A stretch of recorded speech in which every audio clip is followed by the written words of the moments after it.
How's it going, everyone, and welcome back to Genshin Impact. So tonight I am finally going to do the latest limited time event where waves meet the Reef. So yeah, let's do this. So we did got a letter. Okay, accept. So, it is from Neffer. She sure dialed up the charm, huh? Uh-huh. Sounds like the payout could be huge, though. Let's head to the curatorium and check it out. Mm-hmm. Yeah, let's check it out.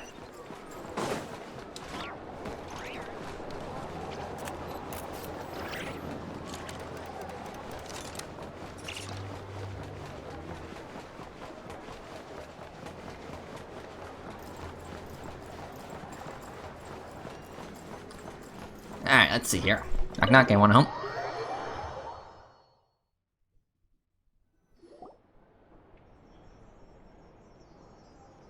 Hello? Anyone here? Ah, you got here even earlier than I expected. That should give us just enough time to go over some details before the opening ceremony. So what do you need us to do? How about a cup of tea first? I'm sure it was a long trip. Now tell me, Traveler in Paimon, have you heard of the Nod Cry Trade Expo? I don't think so. Nope. A long time ago, back before Nasha Town even had that name, this place was essentially one giant black market. With no administrative oversight, trade that was prohibited elsewhere was fair game here. So this place began to attract business from all over Teyvat. Over time, more and more people settled here, and what was once a black market became what is now Nasha Town. The spirit of free trade has been a local staple ever since. Hence, the Nod Cry Trade Expo was born. So, is it like a business convention? In a sense, it's an annual tradition once the shipping routes open up. The expo offers a chance to trade without restrictions.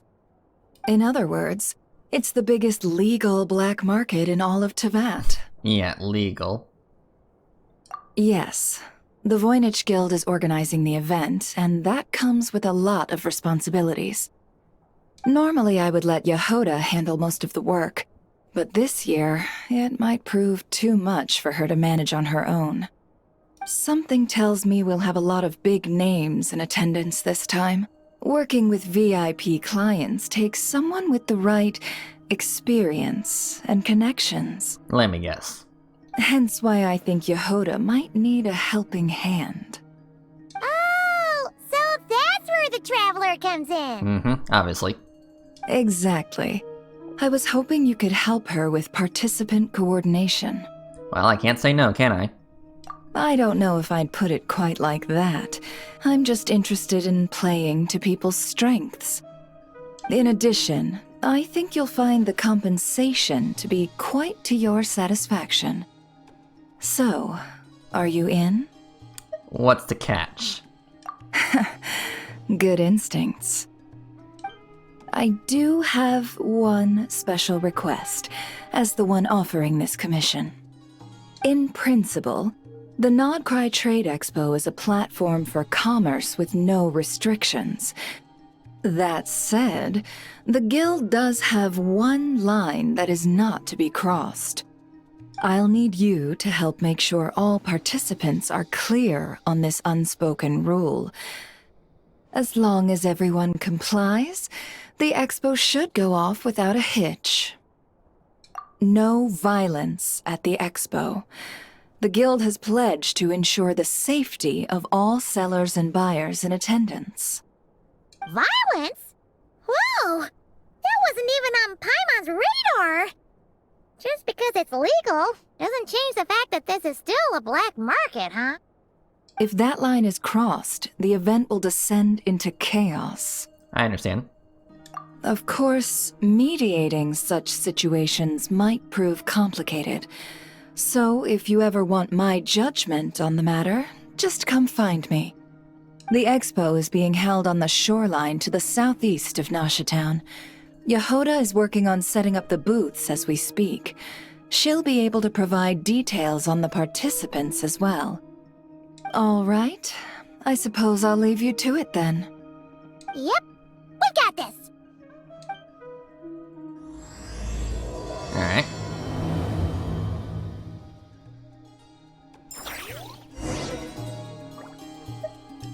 If you find yourself in a tricky situation, just come find me. Okay, thank you. Alright, so let's go. Okay, hold on. Okay, yeah. Saves me a load screen. Okay. So this way. Okay. I don't think this was here before.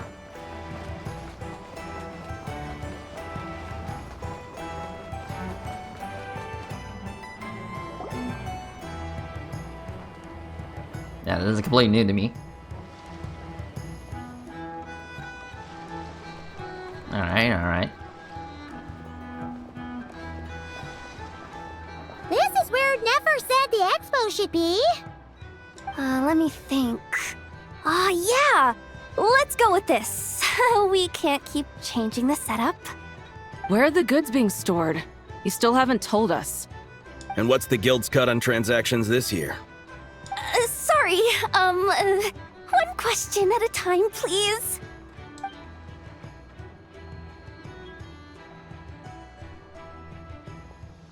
Oh, I should have just stuck to cat wrangling. Hey, Yehuda! Yeah, you need some help? Traveler! Paimon! Sorry.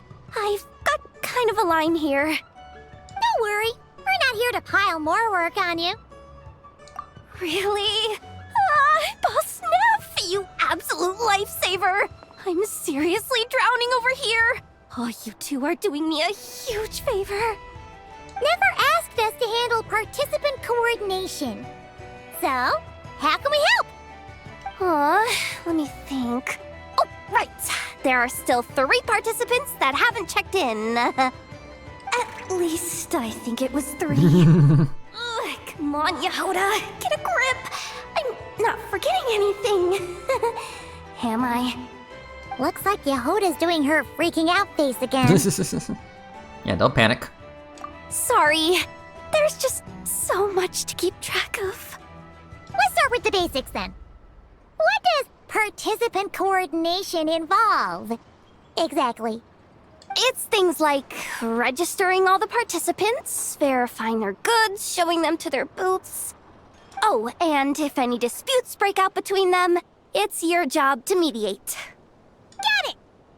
We're still waiting on the sellers for these last 3 booths. One's reserved for Aino, but as for the other 2, they're both big deal clients from abroad. The kind of people we really don't want to offend, so be extra careful around them, okay? Alright. Yeah, I gotcha. Hey, the Traveler's got this. What's the worst that could happen? Yeah, what could go wrong? You don't get it. One of them's the captain of some mercenary fleet sailing the high seas, and the other's a top dog in the criminal underworld. Getting on their bad sides, 100% a no-go. Yeah, I think I know who she's referring to. If something goes wrong, let's hope that's a big if, don't engage. Just tell him you work for Boss Neff. Alright. You have a bunch of work still, right? Leave the Merc Captain and Gangster Buzz to us. Oh, lifesavers, the both of you. Not cry hot dogs are on me later, I promise. And whatever else you want. Anyway, I'm guessing the 2 sellers I just mentioned are caught up with lodging or cargo. You should be able to find them at these addresses. I'd get over there pronto if I were you. People like that don't take well to be kept waiting. Oh, and tell Aino to bust a move, would you? The booth I'm saving for her is in a prime location. If she doesn't come claim it, the other participants are gonna start asking questions. Alright. I gotcha. One at a time. Okay, so let's see here. Gotcha. Well, I'm gonna go over here. Yeah, that's a pirate ship. Yeah, teleport. Mm-hmm. Wait, is this? Mm-hmm. Actually, this is the second ship in our fleet. The Alcor's back home patrolling Guyun Stone Forest. Mm-hmm. Beto, long time no see. Beetle! The infamous merc captain who sails the high seas! Yeah. We've met, remember? What's with all the pomp and circumstance? It's a long story. Yes, very long.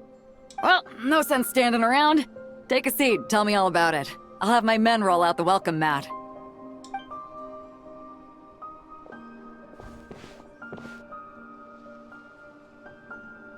Ah, I see. So you know the head honcho of the curatorium, huh? Your network of connections is something else, that's for sure. Mm-hmm. We're quite infamous. Right. We need a record of who's participating in the expo and what you're planning to trade. Well, mark down me and a few crew members as participants. The rest will stay on the ship. As for what we're trading, take a look. What is it? A while ago, Ningguang revamped the Guizhong Ballista. The beauty you see here is one of her new and improved models. Okay. It has insane firepower and comes complete with remote guidance for accurate striking even at long distances. I just know people are gonna be fighting to get their hands on it. Are you sure you're allowed to sell stuff like this? Yeah, you're basically selling off a weapon. Don't worry. Compared to the model the Millileth's using, this one might as well be an antique. Never wasn't kidding when she said no restrictions, huh? Oh, I'm sure someone will bite. Buyers from all over Teyvat will be in attendance after all. Mm-hmm. Yelan. Yelan? Ah, sorry. I was so busy with the cargo, I forgot to mention that Yelan was aboard. No worries. You here for the expo too, Yelan? No, I'm just here for work. Captain Beto was kind enough to lend me a ride, so no need to register me with the expo. Anyway, it's been a while, traveler. If you get the chance, be sure to pass along my regards to the head of the curatorium. What kind of work? The sensitive kind. Sounds like our cue to stop asking questions, doesn't it? Mm-hmm. 100%. Well, I'll be off then. Once I'm done with this, drinks are on me. Alright. So bye, sexy. About time! I've been itching to see Nod cry from the bottom of a bottle. Alright, that's it for registration.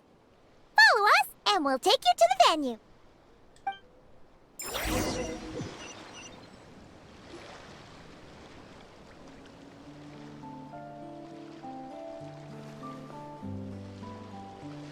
So, this is the place, huh? Not a bad spot. When you've got some time, come help me test the remote guidance on this thing. It's a real thrill, you'll love it. Alright. Okay. But I'll be for another time.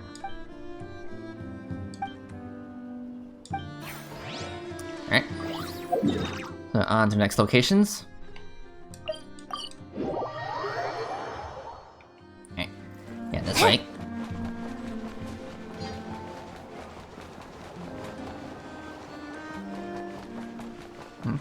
In the flagship.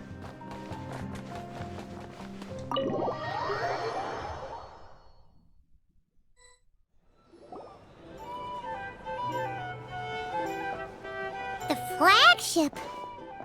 Guess this participant decided to figure out lodging first. Partner, Paimon. Navia. Navia! It's been forever! Mm-hmm. You got that right. Representing the Spina di Rosula, of course. Top dog of the criminal underworld. Yeah, that checks out. Is that my new nickname? I'm not opposed. It's kind of snazzy. It's great that we found you. We're working a commission to help with participant registration right now. You know, goods verification, stuff like that. Yeah. Oh, I see. Well, in that case, take a seat. I ordered a whole bunch of food. Clorand and Chevreuse went to unpack some things, but should be back in a sec. Oh, speak of the devil. Talking about us? Hello, ladies. Clarand! Shivers! You're here too! Nodcry is a chaotic and dangerous place. Considering the Spina's importance to Fontaine, the last thing we need is for something to happen to its president. I do find it nice to travel with friends, but come on, look who you're talking to. What's the worst that could happen? so many red flags. With that nonchalant attitude, it's anybody's guess. Fair enough. Guess you can mark down our champion duelist here as my bodyguard. Gang boss and her bodyguard. Got it! Should we mark you down for the expo too, Shivers? No need. I'm here on official business. A lot of our recent cases have had ties to Nodcry. And that's Paimon's cue to butt out. Oh, one more thing. What's the Spina planning to trade at the expo? Oh, this right here. It's one of the Fontaine Research Institute's newest inventions. It's a kind of relay system that allows the user to unleash Numa and Usia energy in battle. Okay. So it's a weapon? Of course. At a market with no legal oversight like this one, weapons are gonna be the first to go. Yeah, that's 2 weapons so far. Yeah, so. Still, bragging about not having to follow the law in front of Chevres feels wrong. I don't mind.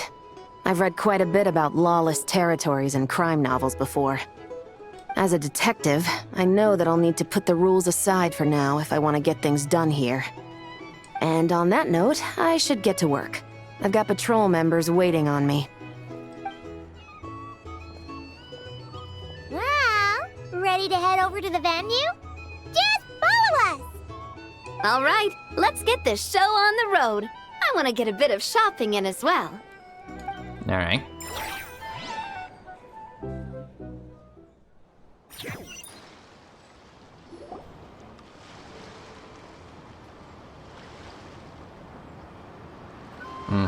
There you go.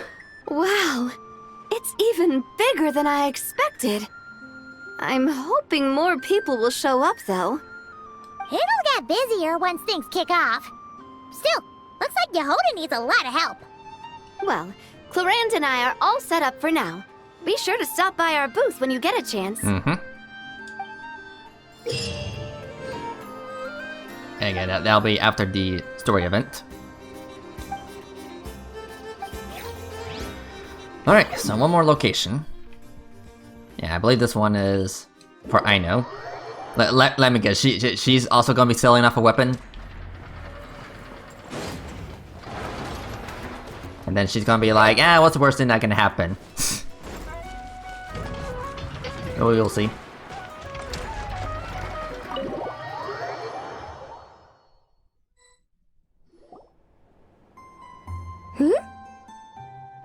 Hey, you two! Yeah, what's cracking? Traveler, Paimon, hello. Hello. We're helping out Nefer with some expo stuff, and we heard the Krumkake craft shop is taking part. Correct. Aino is just doing a final round of debugging on her Thwack and Smack defense bots. Okay. Oh! Is that her submission for the expo? Yes. Moles and other small creatures often steal from the craft shop, so Aino designed a defense bot based off of them to protect this place. Upon further testing, these bots turned out to be highly effective, so she decided to perform some upgrades and bring them to the expo. Wait! So Aino is actually gonna trade one of her bots? Not exactly.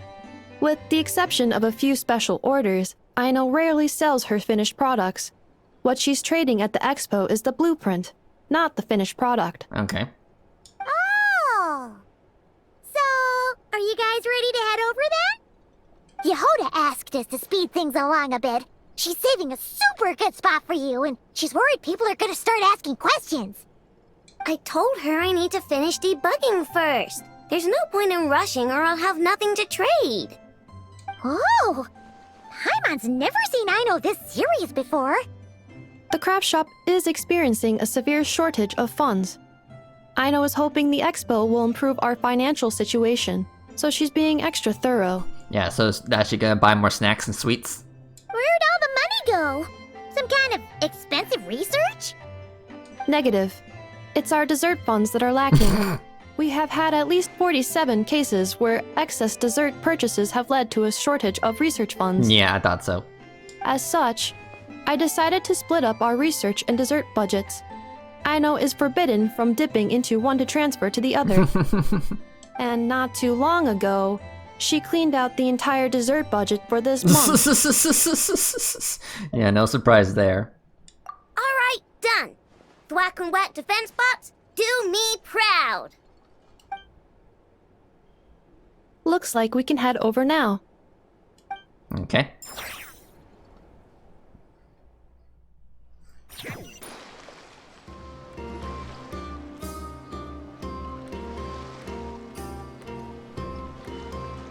So here we are. This looks like a good spot for the demo platform. This new bot looks pretty interesting, I know. Swing by and try it out whenever you want. It'll blow your mind. I just know it. Thanks for the help. No problem. Oh, and for registration, is it just gonna be you two? I will be participating, but there is no need to register, I know. She doesn't like to be around a lot of people. Once the expo starts, she'll head straight back to the craft shop. Oh, good point. The 3 participants that Yohoda mentioned are all set now. Let's go give her an update.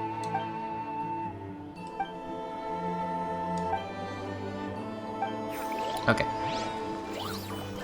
Let's see here.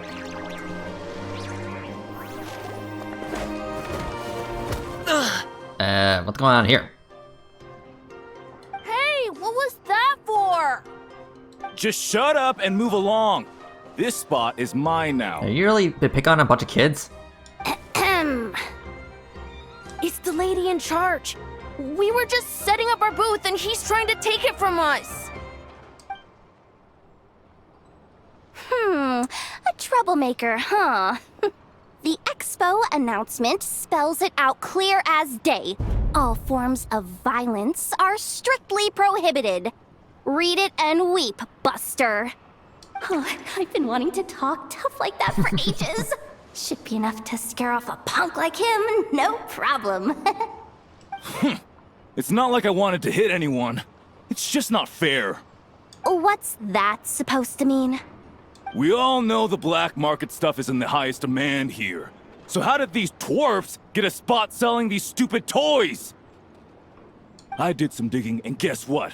Turns out these brats have connections in the Voynich Guild. Obviously, someone pulled a few strings to get them here. But me, I miss one stupid deadline, and that's when the rules start to matter? Give me a break. Hey, we earned our place fair and square. As if. So, you're slinging out the easy targets, huh? That might work for you on the outside, but not here and not under my watch. These kids earned the right to be here, same as everyone else. Don't believe me? Take it up with the guild. We'll see who comes out on top.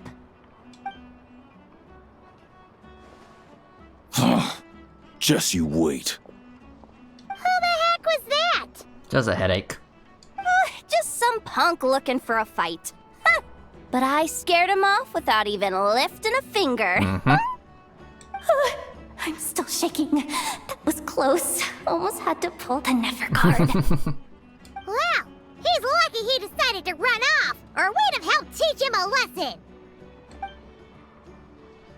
Thanks a million, miss. All in a day's work. Anyway, knew I remembered you guys. Your guardian works for the guild, right? Was it again? Auntie, are you all right? I'm fine. Just got a little scrape when he pushed me. I got caught up with something. I should have been here. I'm sorry. Right. Ashvapati.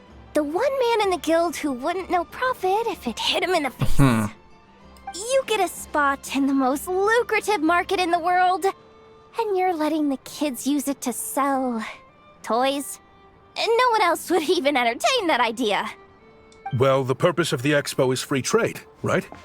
There's no rule that participants have to sell weapons. No, but most people know what's gonna make real dough. Unlike a certain someone. Ati, Neb, Rhea, head back to the booth. If anything else comes up, you call for me, okay? Don't be reckless.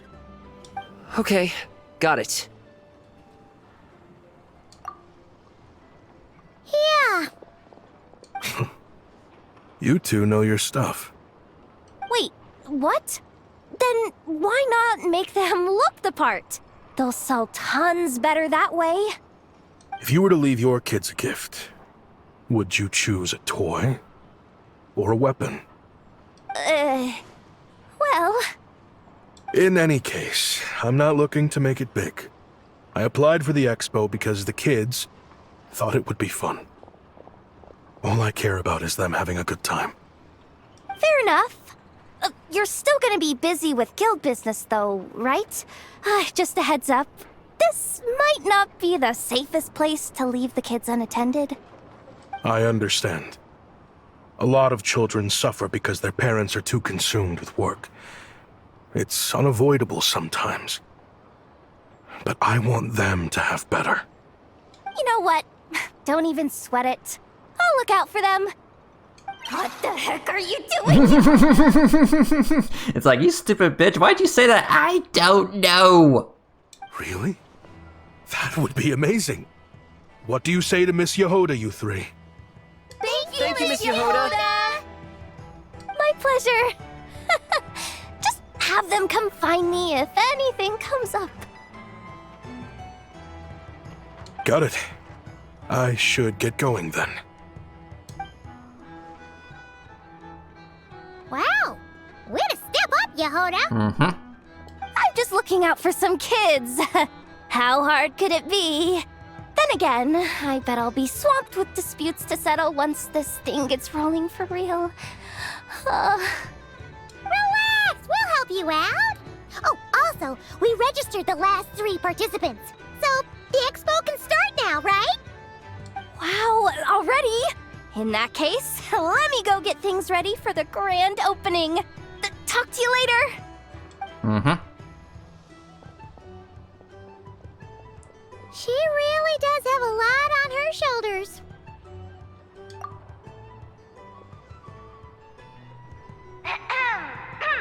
Attention, everyone! Participant registration is now complete. On behalf of the Voynich Guild, I am pleased to announce that the Nod Cry Trade Expo is open for business.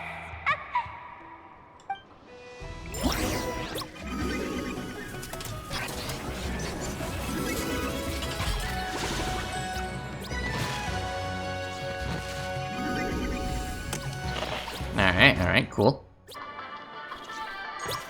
And let's see here.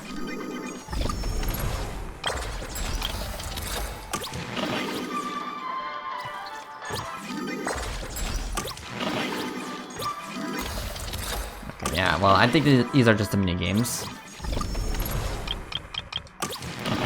Whoa! There are so many people here now that the expo's officially underway. Should we take a look around? Or maybe check in on our friends first? Okay, let's see here. Yeah, I just want to focus on main quests. Yes. Yeah, just in case. Alright, let's see here. Hello. Wonder how Beidou, Navia, and Inef's goods are selling. Let's go check! Excuse me. According to the expo announcement, you are in charge of mediating disputes between participants, correct? Yeah, did something happen? Just now, as Aina was about to return to the workshop, she got dragged into a conversation with some individuals who appear to have unofficial ties to the expo. My database does not have relevant information on how to address the situation, so I came to you for help. Unofficial ties, huh? Sounds a little shady. Let's go check it out. Come with me.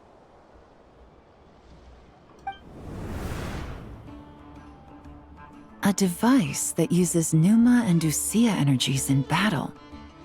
With that kind of tech, a bandit group could rob a caravan without even showing their faces.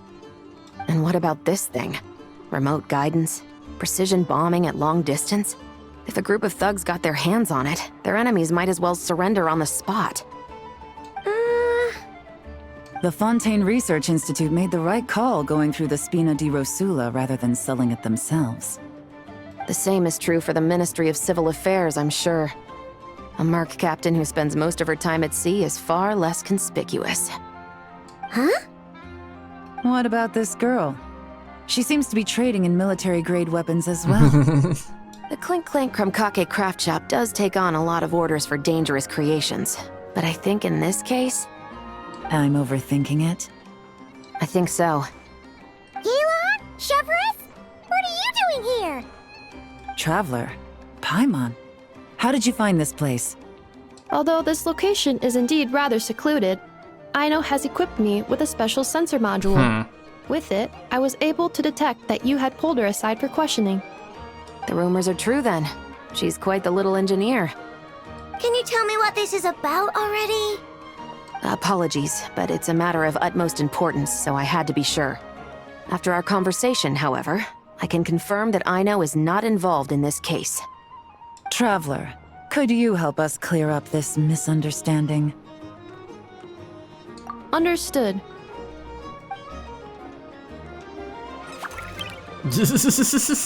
So confused. Based on our conversation just now, I'm guessing neither of us is the target the other is searching for. I second that. And since our strategies were so similar, I'd wager we're after the same person. Yeah, Paimon thought so too. Well, I wasn't planning on dragging you into all this, but now that I appear to have gained an unexpected partner, I suppose I might as well explain. I trust you, Traveler, and Miss Chevrolet seems to do the same. With you here, I'm hoping we can avoid further misunderstandings. Agreed. Okay, I'm all ears.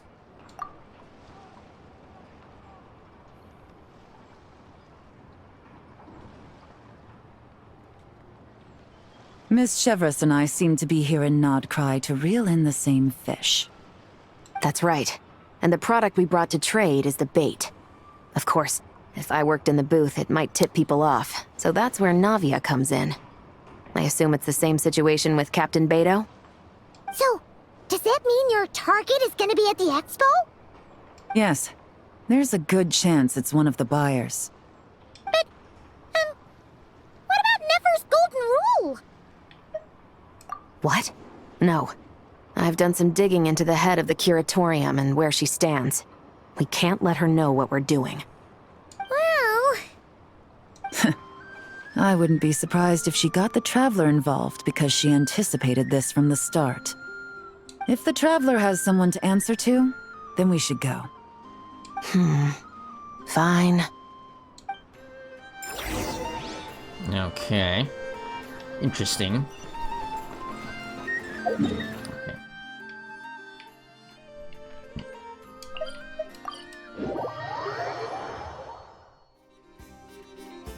Ah. So you can build them that big, huh? Amazing. It's just that... So, Yoimiya, what are you doing here? Oh, wow! Fancy meeting you here. Could this be my lucky day? I guess. Anywho, I'm here on vacation. After traveling around Sumeru with you, I've only gotten faster and better at making fireworks. Business has been slow lately since it's the off-season for fireworks. After stocking up the shop with supplies, I decided to go on a little adventure and seek some inspiration. Alright, well, you came in one hell of a time. The plan is to have tons of fun before summer arrives. When I return with my new ideas, I'm sure my efficiency can only go up. Huh? Oh, right, of course. I've already figured it out. I just forgot for a moment. Got kinda caught up in our meeting and all, you know? I've gotten all the ideas from this trip. Right now, I'm working on getting some small gifts for my family and neighbors. Look, I got some local dried fish for Dad, and midsummer berry jam for Mom. They're both specialties from around here. Yeah, they all look great. Right? Now, I haven't bought any gifts for the children yet, but I've heard there's an engineer named Aino around here. I heard she's super amazing! Word is that she built this cannon! I'm planning to pay her a visit and see if she can make some fun gadgets for the kids. I've also heard that she's a real free spirit, though. Won't take every commission, even if you offer her Mora. Should I bring something before visiting? I just don't know what she likes.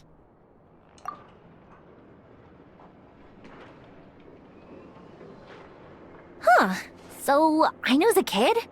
And her family members are machines she made herself while living alone in her workshop all this time? Yeah, basically.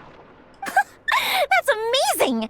The kid next door would cry non-stop if left alone for just one night. It would take the neighbors the whole day to calm things down after.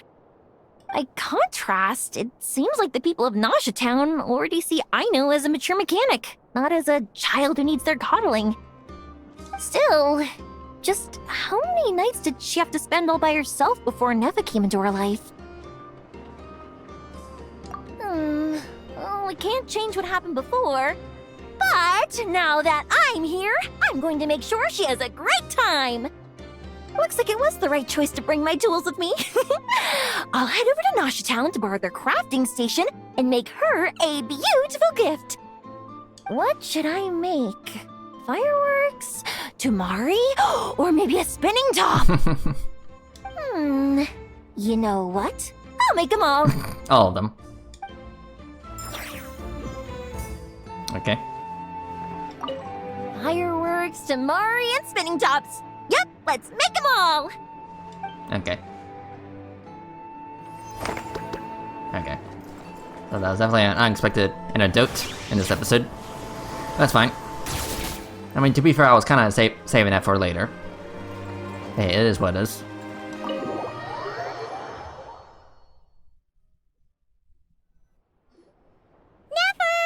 You here? Turns out, we actually do need your help with something! Ah, Miss Yelan from Liyue, and Miss Chevreuse from Fontaine. It's quite the honor. Forgive me for not greeting you sooner. So you knew we were coming all along? Anticipating your arrival is one thing. Getting you to come talk to me is another. And that's why you put the Traveler in charge of participant coordination. You knew we trusted her enough to tell her the truth about our plans.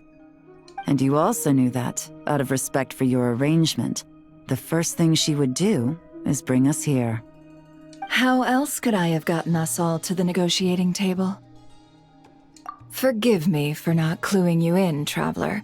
I had a feeling things could get complicated, so caution was vital. Rest assured, you will still be compensated as promised. So, can someone explain what's going on here? Yes. Might as well get it out in the open, ladies. You two were going to exchange intel sooner or later, correct? No better time than the present. Recently, the bandits at our border have become more aggressive. We don't know how, but they seem to have gotten their hands on some kind of weapon, which has made them a lot more dangerous. The caravan transports have been helpless against their attacks. We're facing a similar situation in Fontaine. Conflicts between gangs have been escalating, with civilians getting caught in the crossfire. Our investigation indicates that someone has been supplying the gangs with some unusually powerful weaponry. Even with the Spina's help, we've been struggling to curb the fighting. In which case, I think we can confirm that we're facing arms dealers operating on an international scale. Yes, and their cover has been ironclad. There hasn't been so much as a trace leading back to them, until their most recent operation. Let me guess. Someone leaked where the weapons are coming from, and it pointed right to the Nodcry Trade Expo. Exactly. I see. Well, weapons tend to be a hot commodity in a market with no restrictions. Say that the person you're searching for is in attendance. Does that mean you're prepared to ruin the expo to nab them?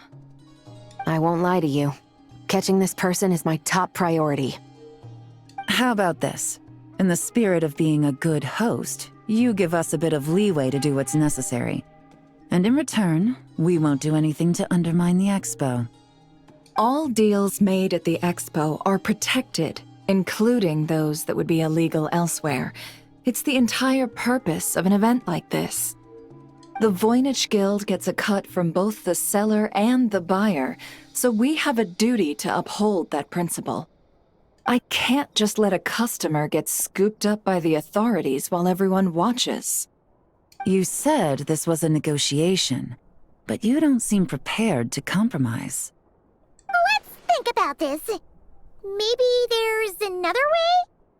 Only deals made through the expo are protected, correct? Oh? Theoretically speaking, were any deals to take place outside of the expo's scope, I would have no right to interfere. Good. Then we can promise that the rules will be followed. I want insurance, then. To hold you to your word, the Traveler must be part of all operations related to the investigation. We have a deal. Then you have my thanks in advance. Looks like negotiations are a success! It's the best outcome I could have asked for. I appreciate the help, Traveler. Don't mention it. In that case, do me one more favor, would you? When this is all over, I want to hear the real story behind everything that goes down. Alright. Cool.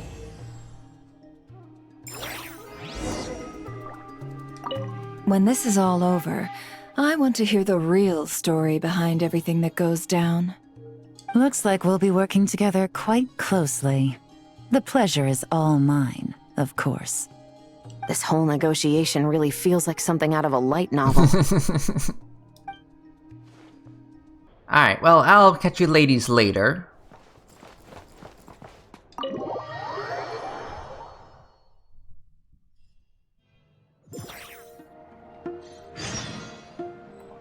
Okay.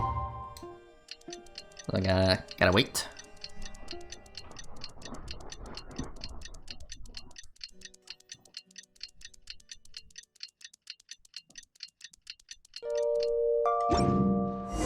Well, it's been 2 days. Wonder how the investigation's going. Let's go check in with Yelan and Chevres. Alright. Yeah, back over here. Yeah. Alright, very convenient. Yeah. Wow! Can this launch blaster thing really shoot stuff from that far away? It does launch and blast things, but it's actually called a ballista. And yes, it can. But how does it stay on target? It uses a remote guidance system. But I'll let you in on a little secret. The upgraded version doesn't even need that. Can I give it a try? Oh, not a chance, kid. Can't have you hurting yourself. Believe me, this thing is even more powerful than it looks. Ask me again once you're older. Hey, Beto! What you up to? Oh, it's you two! I was just introducing our product to these discerning young customers. Paimon thought you were here for some, you know, fishing? Wait, are these 3? What? No, of course not.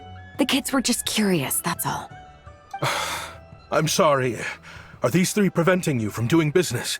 Let me get them out of your hair. Come on. Time to go. Oh, do we have to? Don't sweat it. They were just curious. I'm happy to tell them more about it. No, we've taken up enough of your time already. Neb, don't bother people when they're trying to work, okay? Okay. It was no bother, I swear. In fact, once the expo is over, come find me on my ship, and I'll let you see the ballista in action. How does that sound? How much would it cost? Not a single mora. Really? It's a promise then, miss. Your vessel. It's a battleship, isn't it?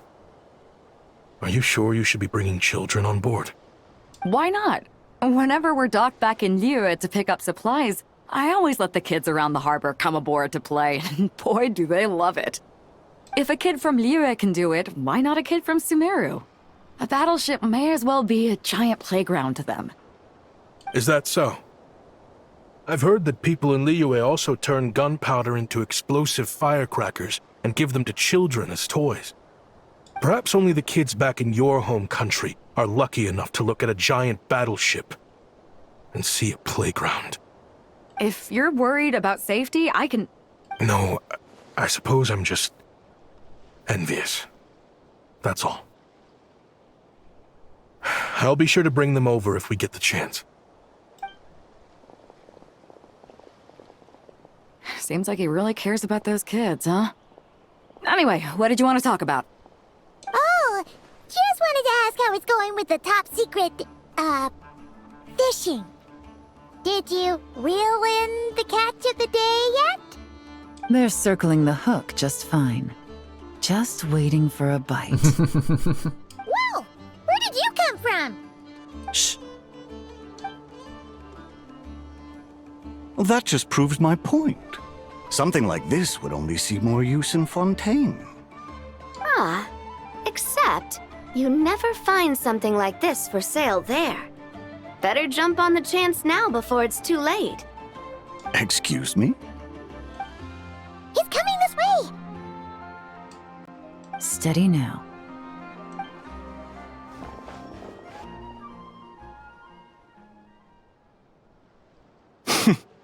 That's mighty expensive. Well, no one's forcing you to buy it. If you're not interested, you're free to move along. What? Come on, there's no rule saying we can't haggle. The Voynich Guild gets a cut of whatever I sell. Obviously, that's factored into the price. Don't like it? Take it up with them. Listen, I can tell this is something special. If you're willing to go a bit lower, I'm prepared to cut a huge deal. I know it's something special, so I plan on getting paid what it's worth.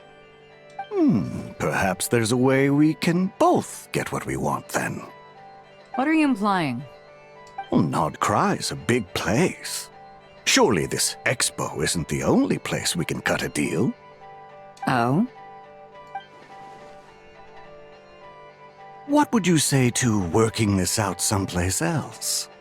Somewhere the guild can't get a cut? That means no guild protection either. What will I do if you run off without paying? Considering the giant sword you've got handy, if anyone's getting robbed, it'd be me, don't you think?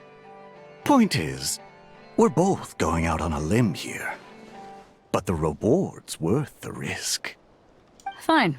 Name a place. As a registered participant, though, I'm too close to the guild. If we don't want them catching on, I'll need to send a proxy. Smart thinking. Let's meet here, then. Okay.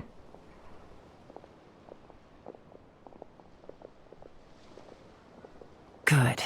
He took the bait. Let's go elsewhere to discuss our next move. Alright.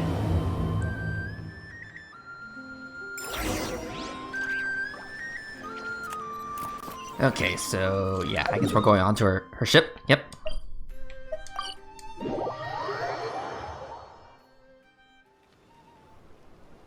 Captain Beto's hook was what got him in the end, huh? Oh, I didn't get a chance to show off how convincing I can be. This isn't tabletop troop, Navia. In real life, persuasion takes a lot more than a dice roll. I brought a product tailor-made for Fontaine because I thought the group's activities were limited to that area. Turns out, we're dealing with an international crime ring. So I suppose it makes sense that Captain Beto's bait was more enticing. It's a good thing we teamed up. We wouldn't have gotten far without your intel either. Gotta ask though, how did you know these guys would be so quick to abandon the expo? I read their file. Nothing's off the table for them when profit's on the line. When it comes down to it, they'd see the protection the expo provides as just more red tape. Something to work around rather than with.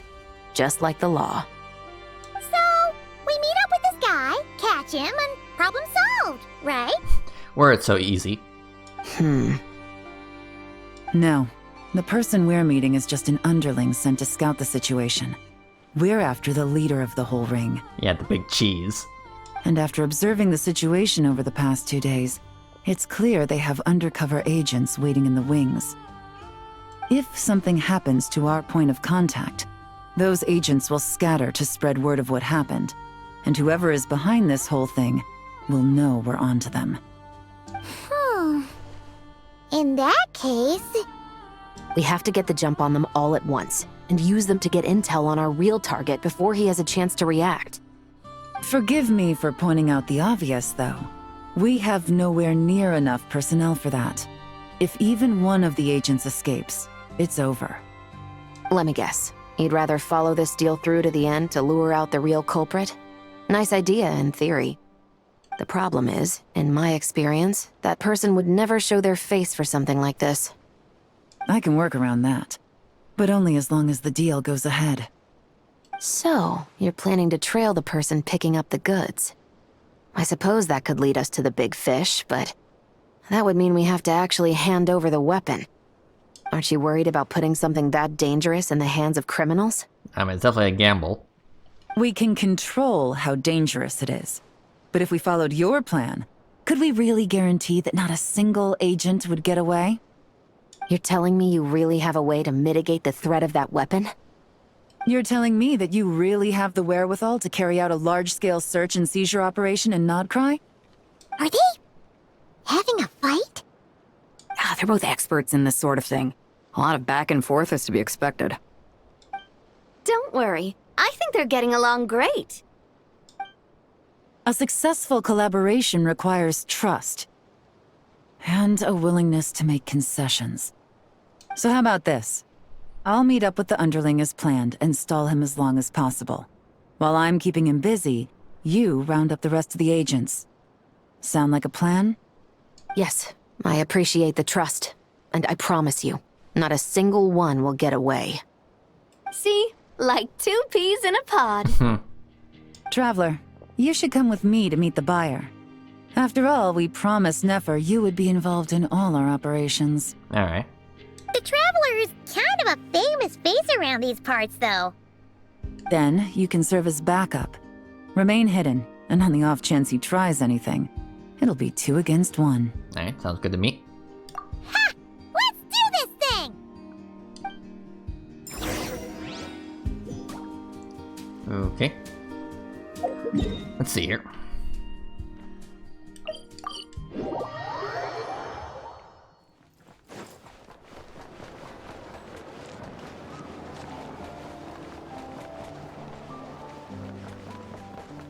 Alright, back into the flagship.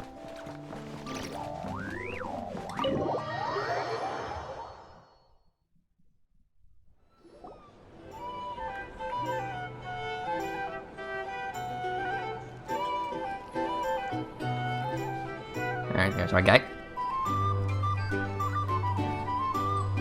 There he is! Shh, shut up. Oh, you really can't go lower? Best I can do is shave off the amount the guild was going to take. You're a tough nut to crack. How do you plan to deliver the goods? Depends on what you need. You don't look like you're from around these parts. So I'm guessing you need sea transport? Yes, but there are a lot of eyes on the port. It would be better to dismantle the product and transport the components in crates. That might be tricky. If you're worried about getting caught, then let's bypass the port entirely. We can launch from a secluded shoreline and use our own boat for transport. Sorry. But I'd still prefer to have it dismantled and stored in regular crates. Ah, I'm guessing the port of arrival is where you resell the goods? You want it hidden in unassuming cargo crates, because you operate right out in the open. Most of the weapons have come in through Yilong Wharf or Lumidus Harbor, so that seems to check out. What are you trying to say? Nothing. Just connecting some dots. I think we're done here. Take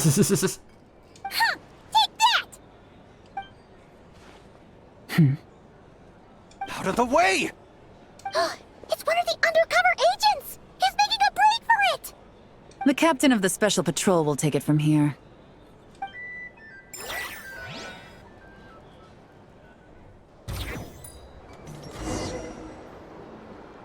One just popped up. Looks like the one on the surface has been subdued. There are children around. I have to avoid bloodshed. Trying to escape? Allow me to show you the way!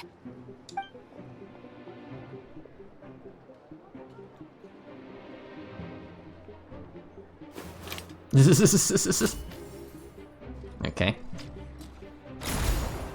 Nope, not this way.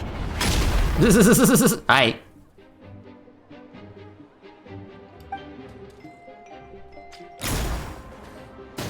I don't think so. Had enough? Then turn around!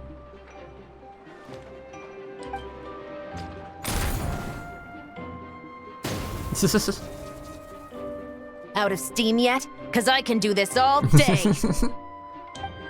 And let's see here.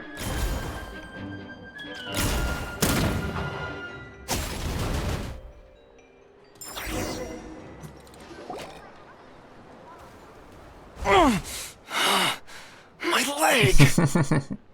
Is still attached. And if you want to keep it that way, I suggest you stay right where you are. A special patrol uniform. You think bringing me in is enough? Do you even know how many of us there are? If even one gets a...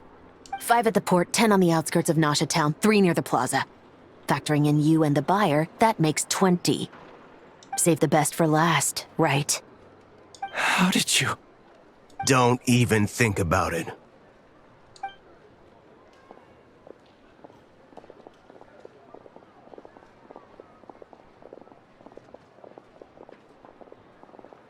Well done, everyone. We appreciate the assist. The boss sends her thanks.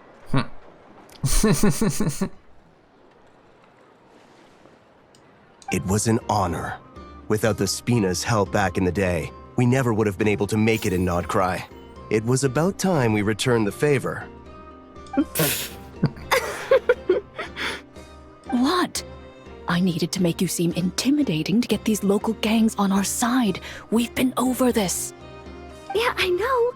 But hearing you call me boss will never not be hilarious. Ugh.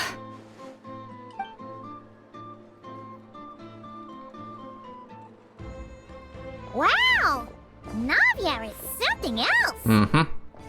Well, that explains your confidence. I had no idea the Spina di Rosula can mobilize these kinds of numbers outside of Fontaine. This Navia has quite a few tricks up her sleeve. No trade expo rules were broken either. Even if Nefer saw it all unfold herself, we still wouldn't need to explain a thing. Except for the guild's broken signboard, I would imagine. It was an unavoidable sacrifice. At any rate, I suppose the next step is to get these birds to sing. Should be an easy job. The Maison Gardiennage has a reputation for highly effective interrogation tactics. And if that doesn't work, I've heard that spies from Liyue have their ways of making people talk as well. Yes, that means the operation was a success, right? So far. Once we get someone to reveal who the mastermind behind all this is, that's when the real work begins.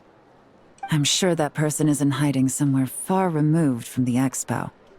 But as far as our deal with the curatorium goes, I think that's a wrap. Shouldn't we update Nefer then? First, we need to figure out what we can learn from these agents. We'll be in touch once we have the information. Then we can head to the curatorium together. Sounds good.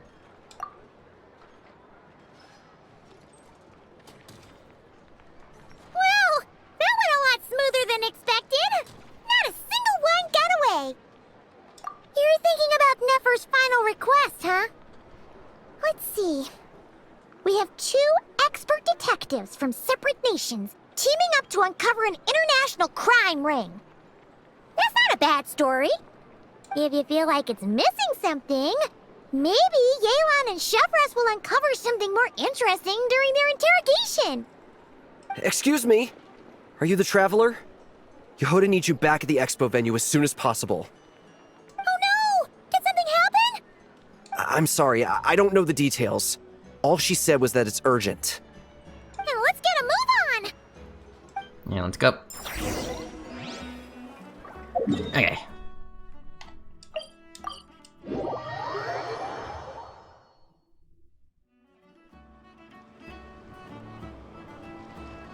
Is everything okay? Either I throw the guild under the bus, or I get on the bad side of a terrifying merc captain. Oh, could this get any worse? Get it together, Yehoda. Focus on the hot dog you're gonna treat yourself to after today is over. One thing at a time. All right. You've got this. Let's try not to get too worked up, all right? Don't worry, we'll get to the bottom of this. I swear. What happened? You're here. Please, you've got to help me, Traveler. A theft at the expo is gonna ruin the guild's reputation. A theft? How did that happen? You're asking me. The guild has people keeping watch over the storage area for this exact reason. And it just had to happen to one of the scariest people here. Beto? Wait, that means... The guild asked us to keep our goods stored on the designated shelves. I had a few prototypes that I was using for demonstration, which I had stored there. But when I came to check on things just now, I noticed that all of them had been stolen. And each ballista is super dangerous! If they fall into the wrong hands... Well, all the prototypes have a failsafe designed to prevent unauthorized use, so it could be worse. Still, we should get them back as soon as possible. The guild will make sure of that. If you could just keep this between us for now, we would be super appreciative. Do we have to tell her? Honesty is the best policy. That's what he taught us. I know, it's just...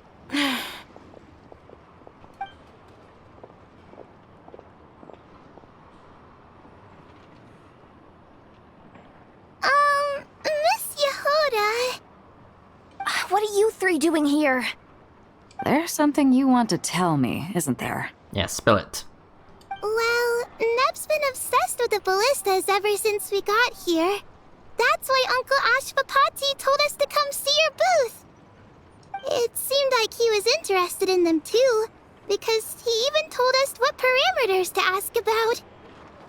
Ever since this morning, we haven't been able to reach him. We wanted to ask Miss Yehoda for help, but then we heard about the ballistas being stolen. And? I don't think Uncle Ashvapati would do something like that, but... Ashvapati works for the guild. He has access to the storage warehouse, so he could get inside without the guards getting suspicious. Wait, so now it's an inside job? Oh, jeez! The guild is never gonna recover from this! He made those toys the kids were selling, right?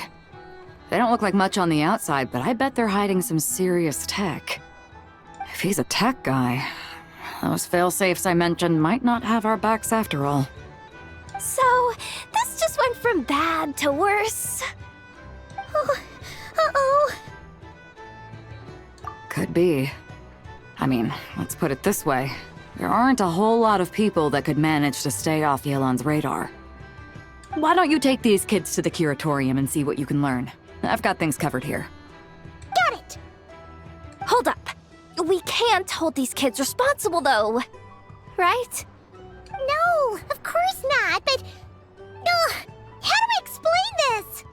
You want to look out for these kids, don't you? I promised I would. Besides, they're innocent in all this. Good, because I'm looking out for them too. That's why I want to find their uncle as soon as possible. No matter what he did or didn't do, it's worse for them if he's missing. Guess we're on the same page then. Take these kids to the curatorium. I'll update Yelan and tell her to meet you there. Will do! Alright. Stand back.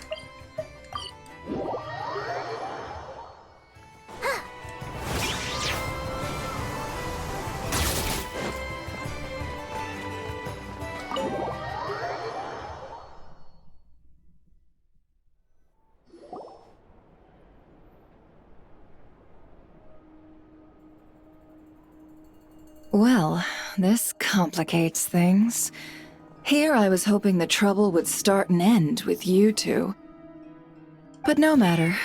This will all make for a very engaging story. I wouldn't be so flippant. This time, it's one of yours causing trouble. I'm starting to wonder if all those agents we captured were just a distraction, so the real culprit could make their move. It's all still up in the air right now. What can you three tell us about Ashvapati? Uncle Ashvapati isn't our real uncle, but he is our guardian. He adopted us when we were little. He told us we all came from the same band of eremites in the desert. But apparently, we're the only ones left. We've been traveling from place to place with him for as long as I can remember. We got to Nagcry not too long ago. Their eyes. What about them? I'm just reminded of something.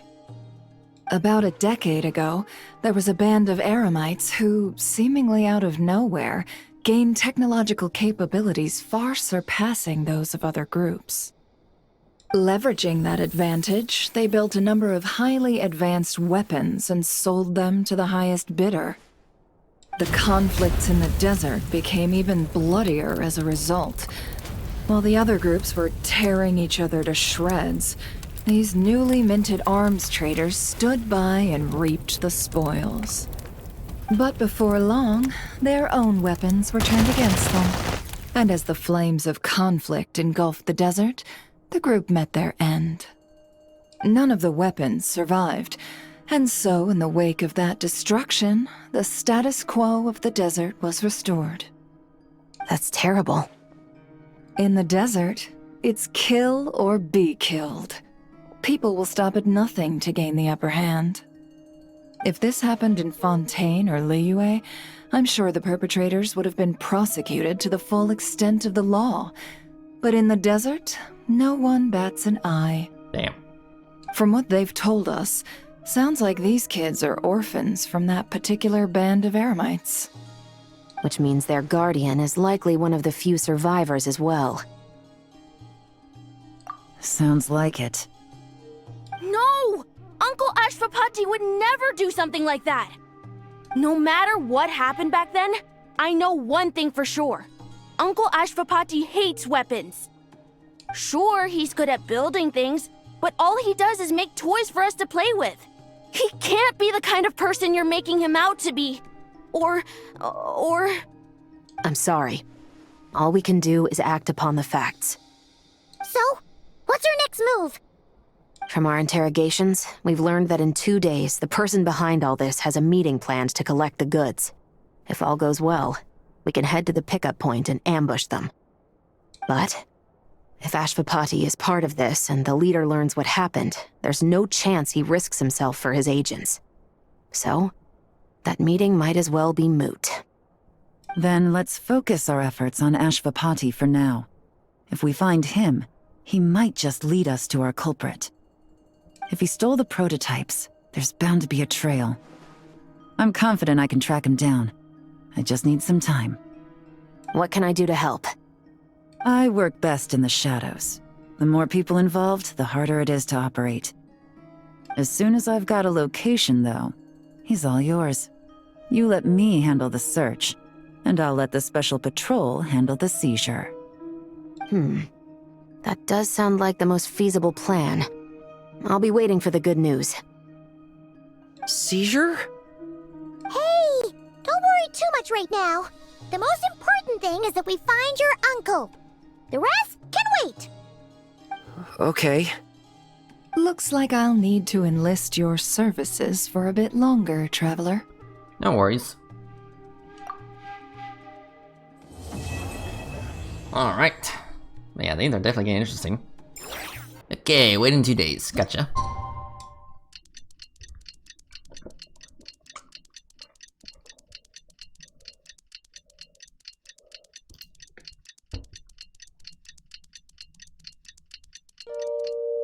Okay.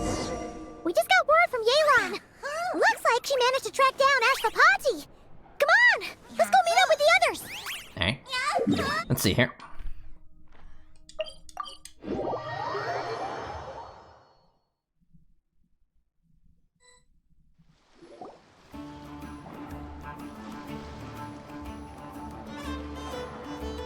Took me a bit longer than I expected, but I found where he's hiding. Oh? Let me just be sure of one thing. We're dealing with someone who has extremely dangerous weaponry in his hands. If it comes to it, are you prepared to handle the worst-case scenario? Absolutely. You just need to trust us, just like we trusted you earlier. Yeah, we've got this. My crew's already locked and loaded. I'll take you at your word. I know you said you wanted to keep this operation small, but I still thought you could use some backup. So, I chose a few promising young Spina members to help out. Clarande and I have got things covered at the expo. Yes, we're ready to roll then. Mm-hmm. Now that you're here, I guess we can get this show on the road. Let's go. Wait! I'm sorry, you can't come with us. You need to stay at the expo like we agreed. It's for your own safety. We know. It's just... Do you really think Uncle Ashvapati is working for the bad guys? I wish I could answer that question, but it would just be speculation. And I work based off evidence. He's been gone for 2 days now, and he just left us here. He's never done that before. Maybe he really is working for those people and was afraid of getting caught. But if that's true, then that means he must have been involved in making and selling weapons in the past too. Wouldn't that make him a bad person? That's not for us to say. Take a look around the expo. There are plenty of other people making and selling weapons. Doesn't mean they're necessarily all bad people. Really? The same is true for your uncle. Whatever he may have done in the past, the real question we need to ask is why. There's a lot we need to know before we can judge a person. In Fontaine, we have a long and complicated process in place just to make sure we get the right answer to that question. Yeah. Why would Uncle Ashvapati do something like that? How about this? I'll make sure that Miss Chevres and Miss Yelan promise to bring your uncle back safe and sound. Then you can ask him yourselves. Thanks, miss.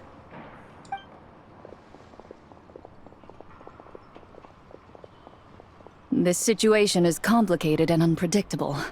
Isn't it a bit early to be making those kinds of promises? It's all right. We're prepared for whatever we might face. Regardless, it's a promise we have to keep. After all, when the children get their answer, it will shape their understanding of what justice means. Then, let's all do our part to make sure this ends as well as it possibly can. Alright.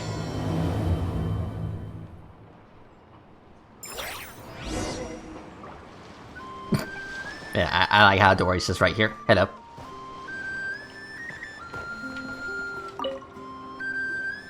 Uh-oh. It's Lord Songima Bay!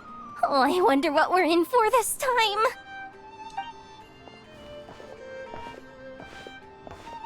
Well, hello! Is that the Traveler and our dearest Miss Expo Manager Yehoda? You're in luck. I'm offering a whole host of Expo exclusive discounts. Don't miss out. Yeah, discounts. Paimon's not remotely surprised to see Dory here. This event's practically made for her. Yeah. Yeah, she attends religiously every year. And she's always the seller who we get the highest number of complaints about. Complaints? Every single mora I make from this expo is 100% legitimate. I've never broken the rules, and my prices are entirely fair. If people regret their purchases and want to grumble about it behind my back, that's not my problem. Paimon can hazard a guess as to why people might be complaining.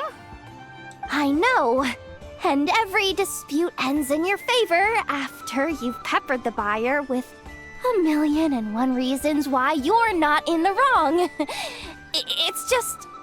Could you maybe not find a way to send every single one of your customers complaining to me this time? I'm begging you, Lord Songema Bay, for me, please. How about this? A special opening sale just for Miss Yehoda. 50% off! In other words, I'll do my very best to keep the number of complaints down to no more than half of my customers. Sound good? Jeez, what a bargain! Yeah. Works for me, I guess. Okay.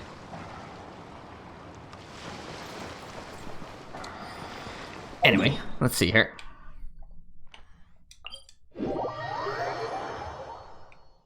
Alright. So this is the spot.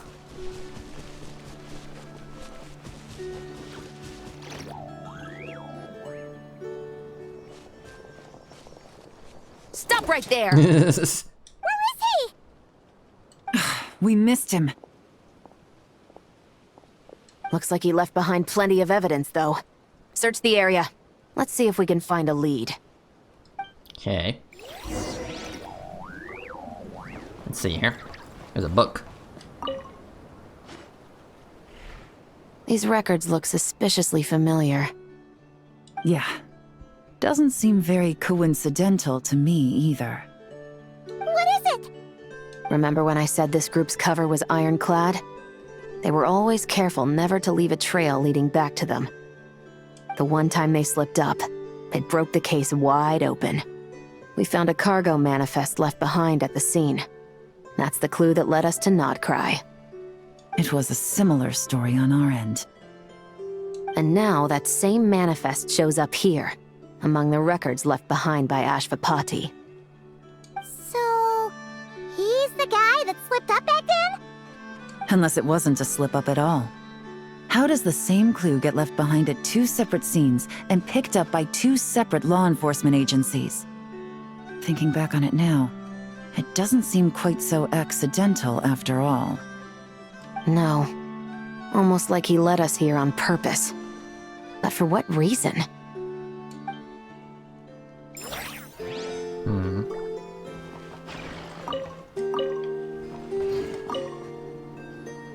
Hey, there's a letter here!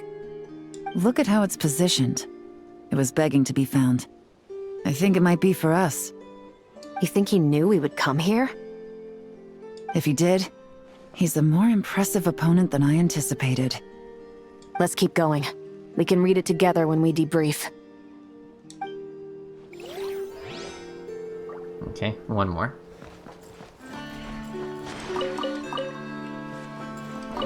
Search the area. Let's see if we can find a lead. Strange. Did he lead us here on purpose? Yep, it looks like it. But hello. Wait! Is this what Paimon thinks it is? It's the display model that goes with the prototype. Guess that does make him our thief. What's worse is that, with his technical background, I bet he managed to bypass the security features on the prototype. You're saying our guy has a battle-ready ballista in his possession, just waiting to be unleashed? Oh, this isn't looking good! Something isn't adding up. All the evidence suggests that he was here alone. Which begs the question, why would he unlock the ballista's features before even meeting up with his boss? That's a question for another time. We need to focus on where he's going next. This situation seems more complicated than we imagined. It looks like Ashvapati does have a connection to our criminal gang, but it might not be what we thought at first. You don't think he's working for them? Unlikely. He lured us to Nodcry, prepared those weapons on his own, deliberately put us on his trail. This is looking more and more like the work of an independent actor. Well, if we want to get to the bottom of this, he's still our best lead. That would seem to be our last remaining clue. Let's do it.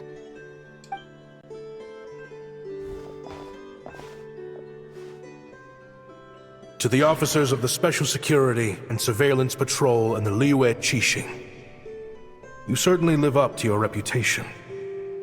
Within a single day, you were able to eliminate over half of the gang's forces. I appreciate the effort. I doubt my secret hiding spot will be a secret much longer. So I suppose it's my turn to throw my hat in the ring. I'm just glad I no longer have to run. So, before my day in court is upon me, allow me to confess to my crimes.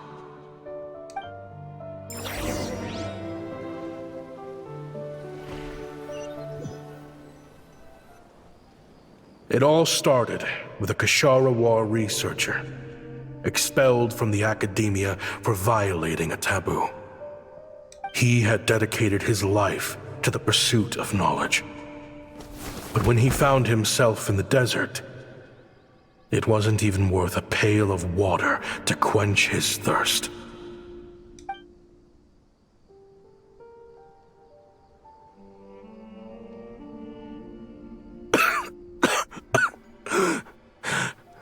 Could you spare some water? I'm a Kashara War researcher. If you need something, I could... Researchers like you are a dime a dozen. Smart as a whip until you find yourself in the desert. Then, you're lucky to survive the night. Are you mocking me? No, son. Just still trying to figure out why I've got such a soft spot for strays like you. Here, give me your canteen.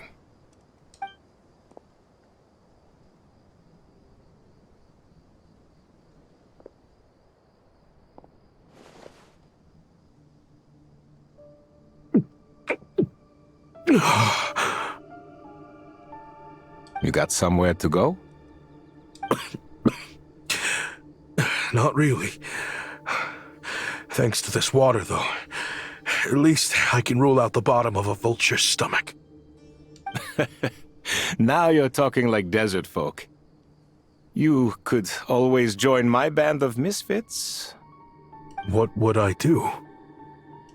Gather food, guard our water source, just like everyone else I've taken in. Of course, if you have something you're good at, you're welcome to show it off. Every little bit helps. All I know is... weapons. Weapons? Yeah. I love studying them. Big and powerful ones, small and deadly ones, old ones, new ones.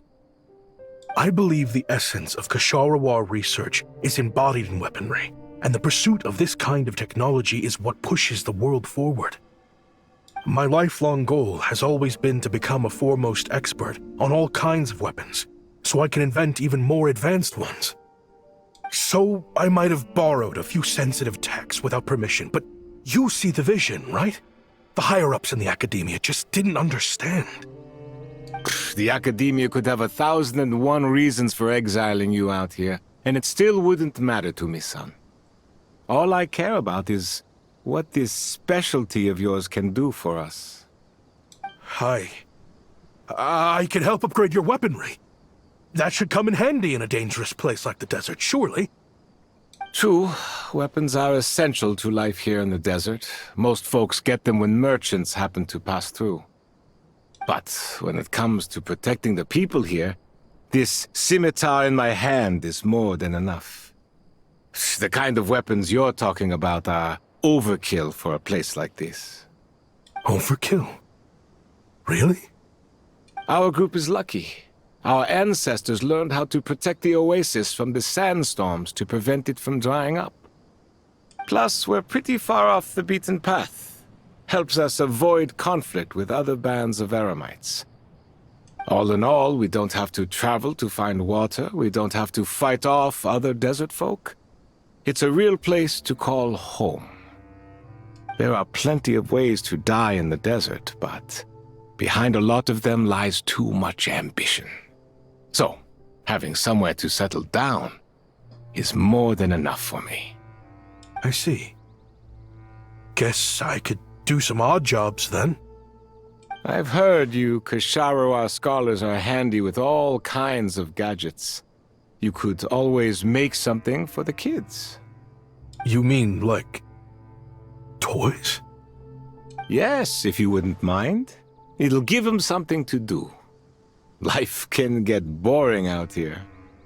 All right, then.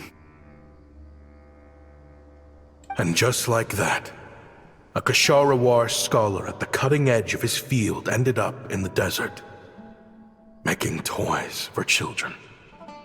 It got boring from time to time, but all in all, those days were quite pleasant. The Eremites accepted me as one of their own, and all the children loved me. Looking back now, I wish I could have lived like that until the end of my days. But then, those despicable people showed up, and it changed everything. Don't rush me. These materials are in short supply. Oh, they've got a lot of nerve showing their faces back here. Send the gem? It has been a while. Well, we have a right to this oasis too. Our ancestors were part of the group that discovered it. You hated this place. After that giant sandstorm when everyone else was trying to figure out how to help, you got out of Dodge the first chance you could get! Because I knew better than to be stubborn. Stay in one place too long around here, and it might just be your grave. You abandoned this place. If we'd done the same, the Oasis wouldn't even exist anymore. You gave up your right to be here a long time ago. I heard they joined another band of Eremites after leaving us, but got kicked out. I bet they're only crawling back to us now because they've got nowhere else to go. Chief, should we drive him off? I'd like to see you try. I'm warning you. You won't get rid of us that easily. Leave them be. This oasis has always been big enough to sustain more than one group of people. It's not worth spilling blood over. All that matters is keeping the people here safe. At the time, I didn't think much of it. Just Chaim Wazet being the kind-hearted man he always had been. And so, normal life continued, much unchanged. Well, mostly. You can take the scholar out of the academia, but putting your life's work behind you is easier said than done. I often found myself flipping through my collection of blueprints and sketches. The ruined drakes, scattered around Sumeru, were of particular interest to me. As far as I knew, no one had been able to analyze or reproduce the technology within those mechanisms. But I was able to design a kind of lure to bait them into attacking a specific target, in effect, turning them into a weapon. Somehow, the new arrivals at the Oasis must have caught wind of it, because they soon started taking an interest in me. Hope you don't mind me asking, but is that a weapon you're researching? I do mind, actually. It's none of your business. Rumor is you used to be a researcher at the academia. All that knowledge going to waste out here in the sticks. What a shame. What do you want? I want to team up. The rules and red tape that got you kicked out of the academia, they don't exist in the desert. You could take this research to the next level. As things stand, all you've got is a blueprint and a pipe dream. But what if you had access to the right funds and materials? What are you suggesting? Me and my men can get you what you need. In return, all you gotta do is bring this sketch to life. We've always had a good eye for business. Just never the right product. But this thing right here, the different bands of Eremites are gonna shell out Mora left and right to get their hands on it. You want to sell it? It's a win-win. You provide the goods, and I earn enough Mora from these people to fund the research of your dreams. I don't know. I understand what you're worried about, but listen, it won't come back to bite the people here. These people don't think bigger than this place. They don't get involved in conflict. I mean, come on. Their biggest enemy is the weather. You've made a bad name for yourself around here. I don't want any part in this. Well, it's your choice. But it could be the last meaningful choice you ever get in life. So I'll ask you again. Do you want to finally develop the weapons you've been dreaming of and realize your academic ambitions?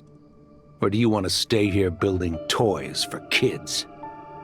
How I wish I'd made the right choice back then. Yeah, we increased our prices. What about it? You gonna back out? So, you're really as money hungry as they all say, huh? Cash is king. That's just business. Fine. I'm done. I want out. What are you talking about? We're making bank here. I know what the weapons have been used for, and I refuse to be an accomplice to all this any longer. An accomplice? Listen, that's got nothing to do with us. People would be at each other's throats with or without our weapons. So they die to a machine instead of a scimitar. What difference does it make? Can't you sell more than just weapons? Surely this can't be all the Eremites are interested in buying. If you want to make the big Mora, you gotta push what sells. That's just how it is. And that right there is why I want out. Fine. I've made more than enough to leave this dump in the dust anyway. If you want out so bad, have it your way. What was that?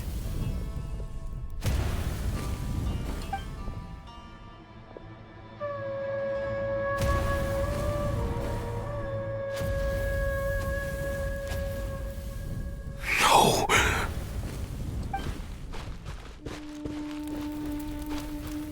Kaem was it.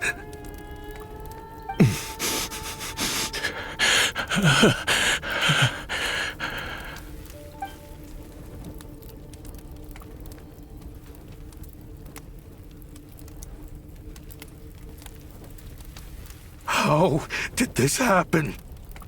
You won't find a tribe in this desert without enemies. People have tried to steal water from this oasis in the past, but Kaem drove them off. Guess his enemies have been holding a grudge this whole time. You sold weapons to his enemies. But he took you in when you had nowhere to turn. You owe him your life. Why would you do this?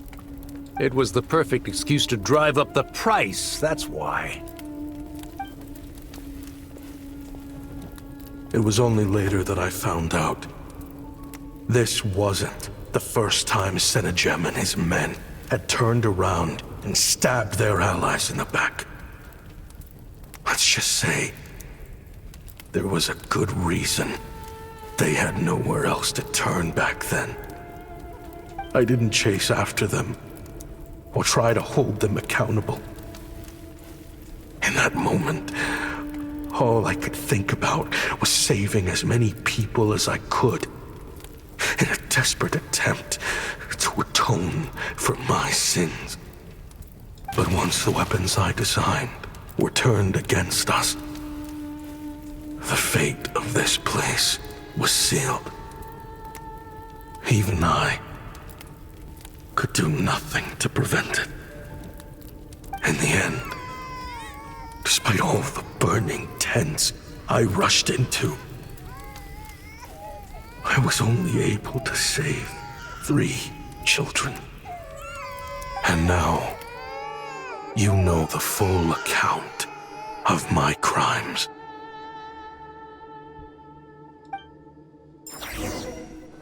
Whew, that's a lot. I've been raising them ever since, while attempting to hunt down the men who made them orphans in the first place. This confession is for the kids to read, too. So, I hope you'll pass it along to them. They deserve to know the full truth of what happened. I know I'm in no position to make requests, but please, help them find loving parents to take them in. Above all else, they deserve a true family. Back then, I failed to see this through to the end.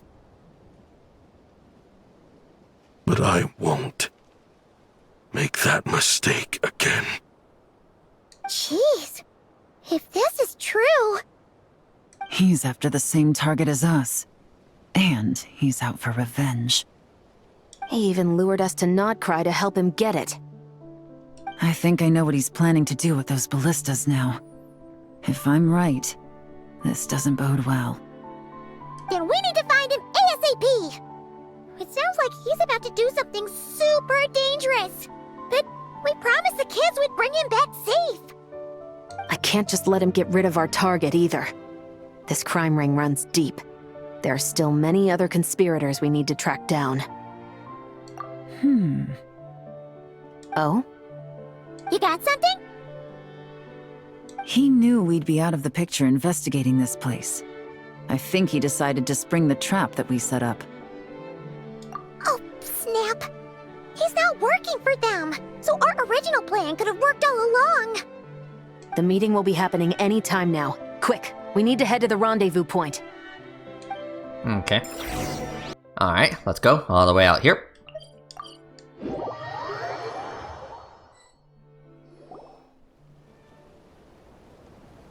Ashvapati.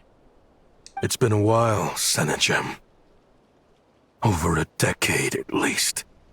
How did you find this place? All these years. And the signal you use for the meetup point still hasn't changed. All I had to do was pose as your point of contact. And fish a time and date out of that scout you sent. Useless bunch of idiots. Just wait until my backup gets here. Oh, I think that might take a while. The Fontaine and Liyue authorities have your men locked down tight. Every last one. No. There's no way the cops could have known we'd be here. Unless, of course, someone deliberately left a trail of clues, leading them straight to the expo. That would be a different story, now wouldn't it? If they hadn't taken your agents out of the equation, I doubt I would have been able to lure you here. So now what? You gonna turn me in, too? No. The authorities can have your men. But you're mine. Nope. Is that for Tui Tech? Looks like your skills are as good as ever. Listen, I know you're mad that I've been racking up Mora without you all these years, but it looks like you still got it. If you want back in, we can work something out. After everything that happened, what makes you think I would want back in? Because what's the alternative? You're not here for revenge, are you? After Kayemwazet took you in, you really convinced yourself you were one of them, huh? What you should have learned is that banking on loyalty and belonging is a losing hand. Better to cash out before you're in the hole. In the desert, my people live by one rule and one rule alone. The last laugh doesn't go to the righteous. It belongs to the one who knows how to cut their losses. Just look at me. When there's Mora to be earned in the desert, I'm a desert folk. When the opportunities in Fontaine are sweeter, I'm a Fontainian. You think everyone is as much of a lowlife as you? A lowlife? There's nothing Mora can't buy, Ashvapati. That includes prestige. You're talking to a renowned Fontainian philanthropist who lives in the Vasari Passage and spends his days going from one grand banquet to the next. Nobody who counts would dare call me a lowlife. Are you done? Clearly there's no reasoning with you. Fine. Have it your way. But if you want me dead so bad, why'd you come to face me alone? That wasn't the wisest decision now, was it? Oh, don't you worry. I brought plenty of firepower with me. You could have brought a whole army for all I care. These weapons will bury every last one of you! Oh boy.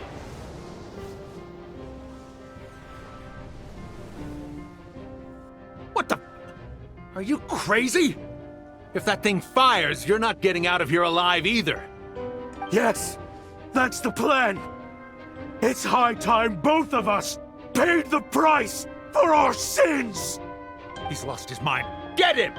Start breaking his bones until he removes this barrier! Hold it right there, all of you! Otherwise, I've got enough firepower to go around, too. The Maison Gardiennage! You got here sooner than I expected. What's that in the sky? Looks like bad news. Ashvapati, you have my word that these people will face the judgment of the Fontaine courts. Remove the barrier and come with us at once.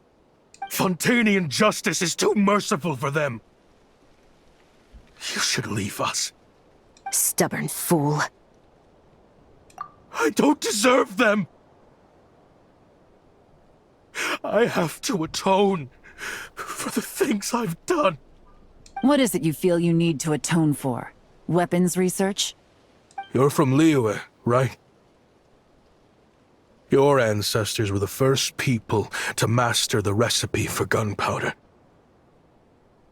And yet, they turned it into fireworks and firecrackers that even children could play with. Surely, it's choices like that which make Liyue what it is today. I hear that it's a very peaceful place to live for the most part. But me? I chose to use my research skills to create weapons of war that brought death to countless people and destroyed the only home those kids had. That's why I have to atone. Because I have blood on my hands. Sounds like you don't know as much as you think about fireworks. They might be harmless fun in this day and age, but they started out as weapons too, you know. What? That's right.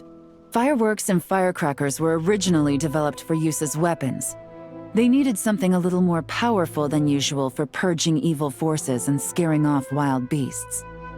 Over time, evil spirits learned to fear the sight of flames, and the beasts retreated into the mountains. That's when people started repurposing fireworks for entertainment purposes. The peace we enjoy today isn't because we chose to make toys instead of weapons. The weapons are what secured us the peace in the first place. Only then did we have the luxury of choosing to turn them into toys instead. It's people, not weapons, that commit acts of evil. And when people are as bent on destruction as the evil forces and beasts faced by our forebears, whatever tools they have at their disposal end up as weapons. Time is running out. Please. Leave while you still can. Relax. Now that we have these guys in custody, I think we can find a way of repurposing these ballistas for the children's amusement.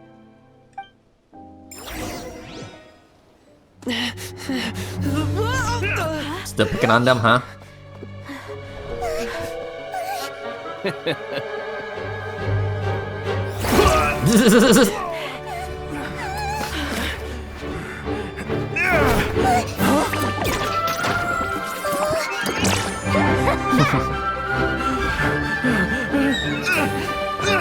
That's right, scram.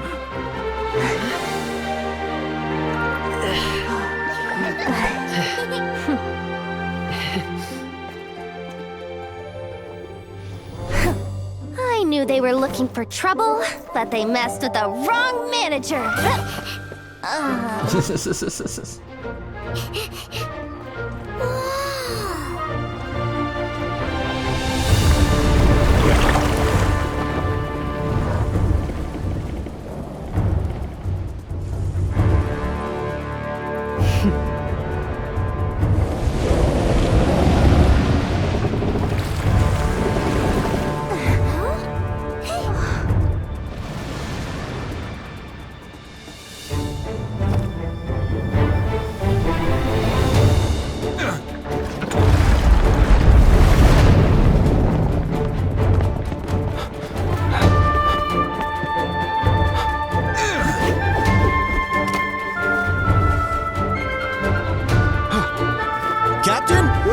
position! Prepare to intersect! On my signal! Alright. Fire!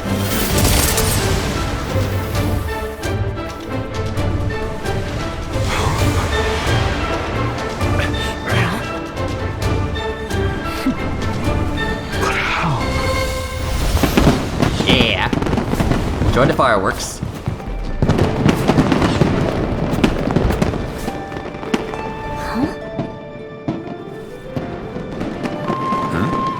A fireworks show?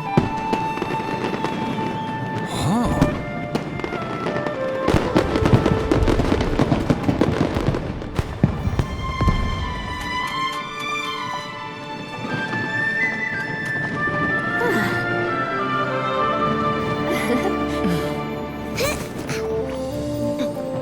Recording mode on. Has this always been part of the show?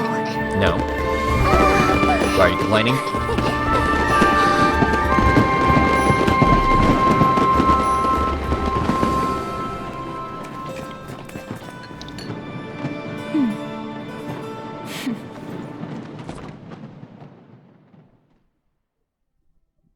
If you ask... No funny business! I never imagined the Guizhong ballista could be used for something so beautiful. If you'll agree to come with us and answer some questions, it would be a big help to our investigation. Of course. You'll have my full cooperation. I know I'm guilty. Just not sure of the precise crime at this point. Honestly, me neither. I'm sure a case like yours would have Fontaine's top legal experts scratching their heads. As for these arms dealers, though, I can confidently say that none of them will be getting away with this. So at least you can take some solace in that. I know, there's no sentence the court can give them that will satisfy you. But at least the trial will be a public declaration of their crimes and the punishment they will receive. The victims deserve that much. Considering the alternative was them dying in obscurity to a revenge killing with no one left behind to tell the story. This looks more like real justice to me. Mm-hmm. I guess you're right. Nice.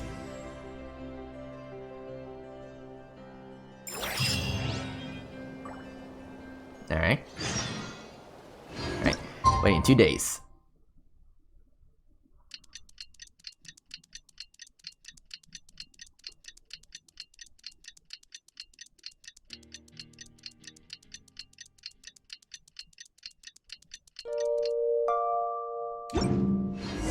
What do you think they did with Ashvapati in the end?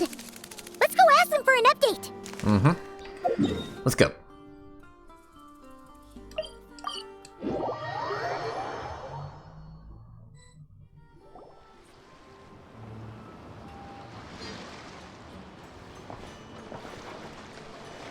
Great! Everyone's in one place! Now that we are on the other side of this incident, I suggest we put any remaining questions to rest here and now.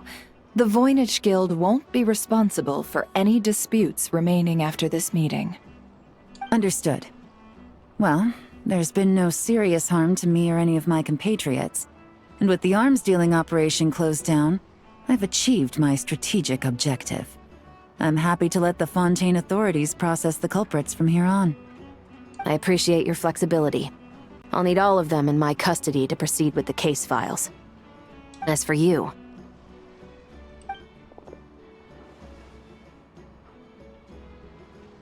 Given your association with the Voynich Guild, I suspect the boss of the Curatorium might raise some objections if I insisted on bringing you into custody as well.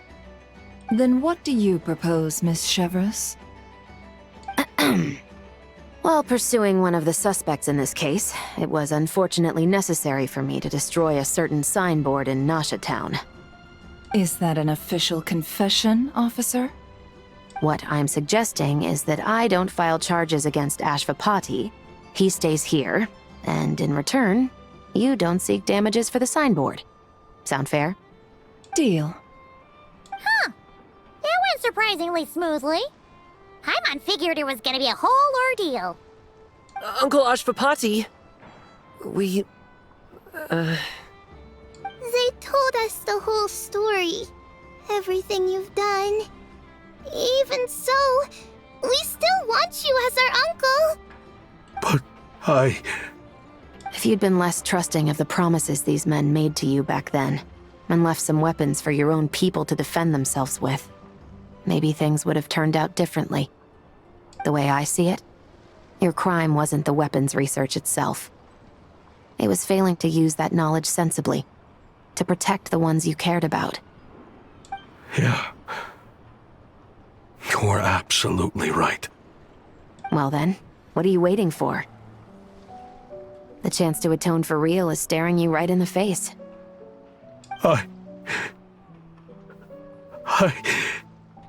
Children, from now on,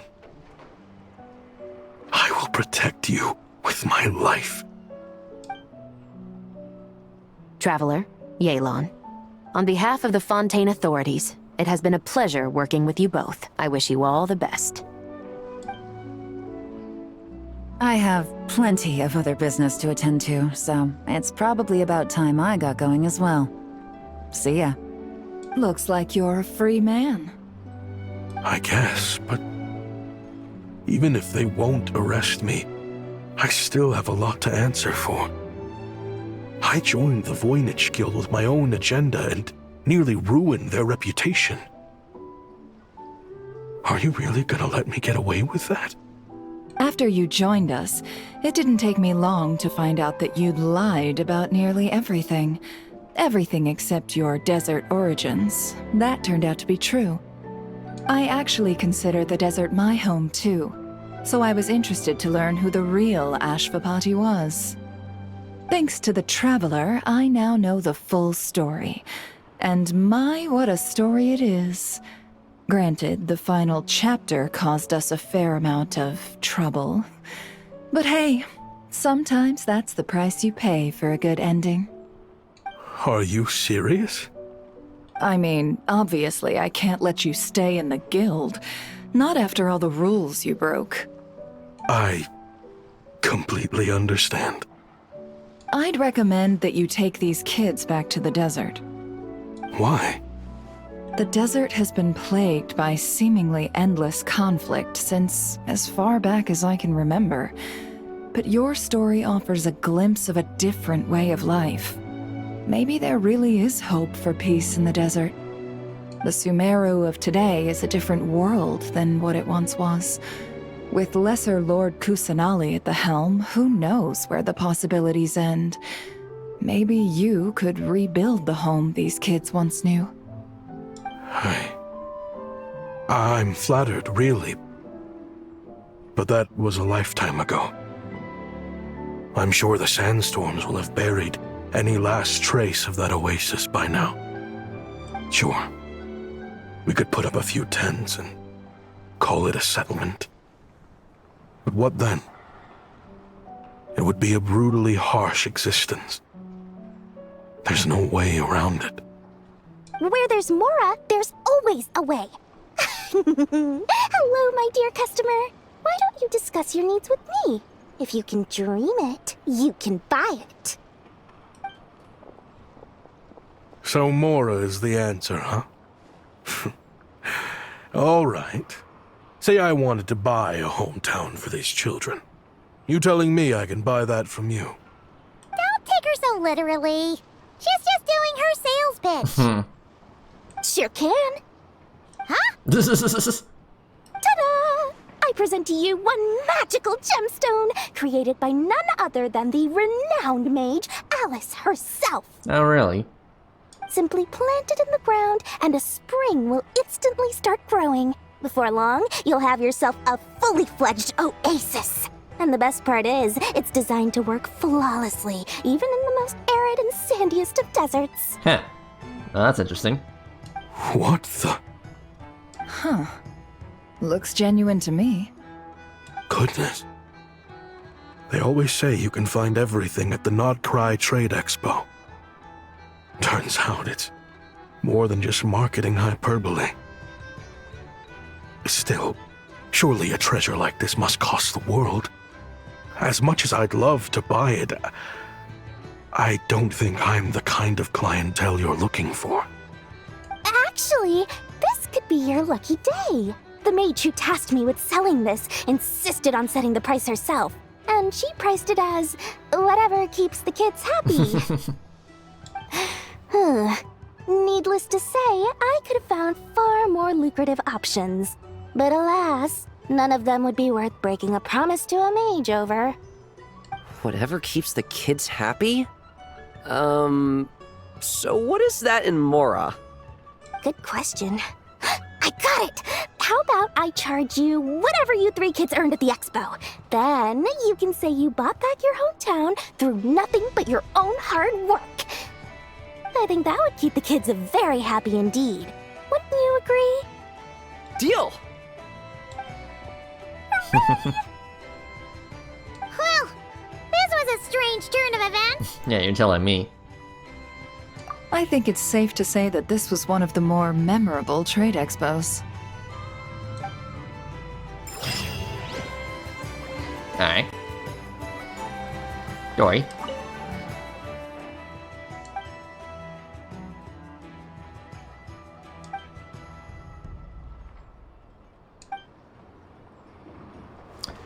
Okay, cool.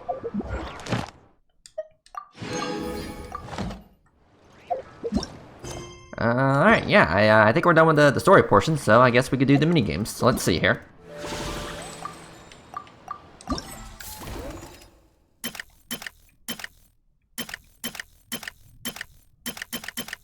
Okay. Lumia's just too cute! But she does have a bad habit of swallowing any shiny thing she I know. has her eyes on. If you want to drum up some business, all you gotta do is holler, and everyone on the first floor will be able to see you. Also, you have to come this way to get to the second floor, which pretty much guarantees that everyone attending the expo will notice you guys at some point. Not bad, huh? Thanks to the spot I saved you, you guys will be drowning in business before you know it. Your point being? Cross-referencing Yehoda's current facial expression against database. Confirmed. Analysis suggests that Yehoda hopes we will return the favor. You bet I do. At least Robo-Girl gets it. Okay, how do we do that? Generating proposal. Complete. Yehoda, the next time you visit the workshop, I will reserve the seat closest to the hallway for you. Huh? This seat provides priority access to any dessert items delivered from the kitchen. It is also free from window glare and sits at optimal proximity to the teapot. By reserving this premium spot for you, I can guarantee you a most enjoyable dessert sampling experience. Is this your idea of a fair trade? Are you kidding me? That spot's usually reserved for me. I'd never let you take it if I didn't have my dessert budget to consider. What's going on? Yehoda looks upset. All right, I'll level with you. Since I saved you such a great spot for your booth and all, could you possibly lend me some technical support? Please? Technical support?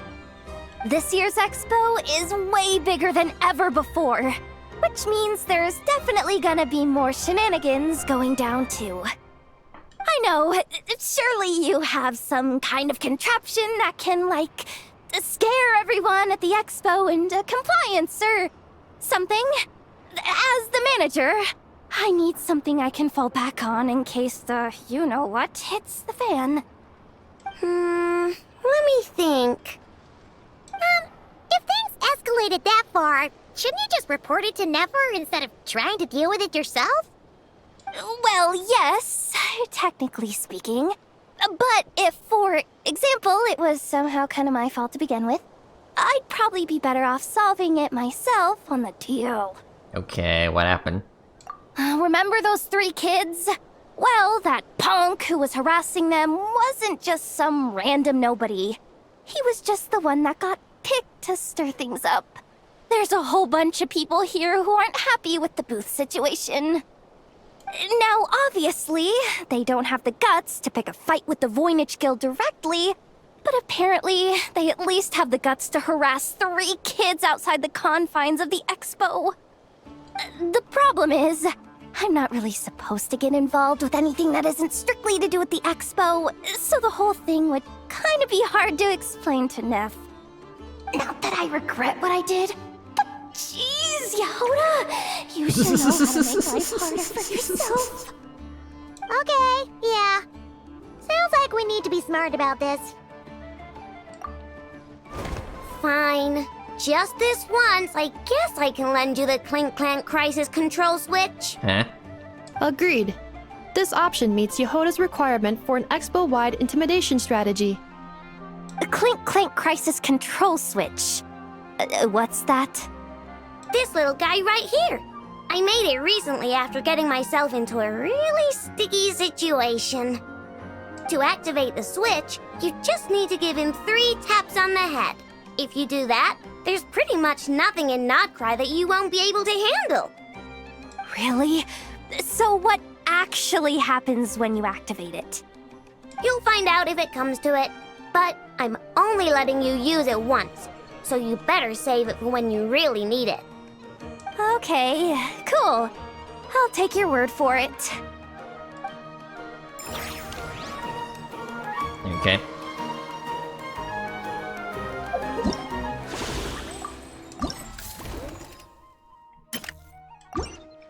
Alright. So I'm guessing these are like anecdotes. Anecdotes. Whatever, that's a weird word. Anyway, hello. Basically, character interactions.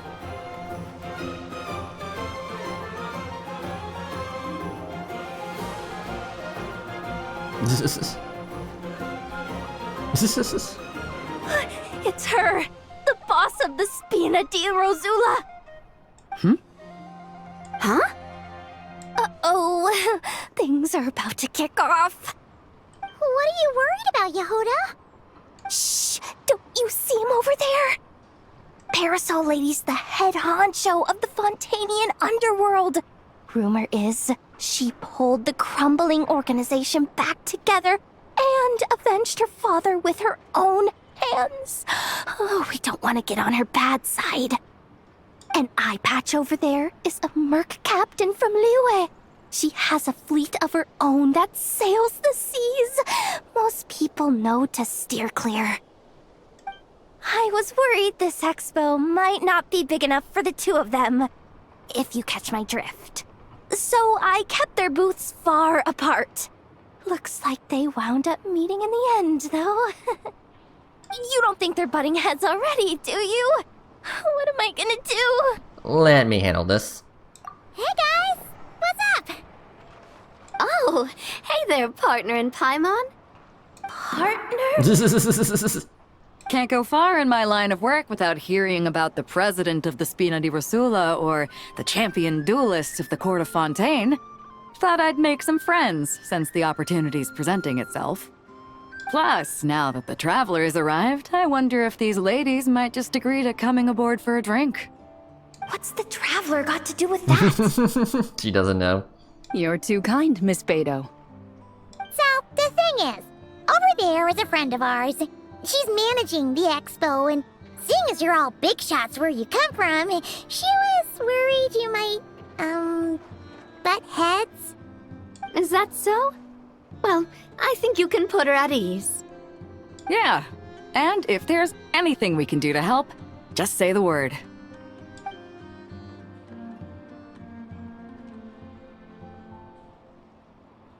Well, there you have it. Nothing to worry about. These people are your friends? How is that even possible? Long story.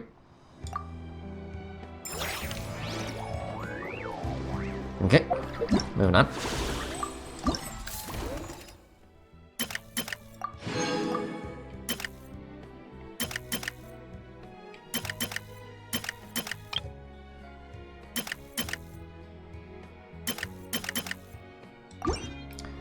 Okay.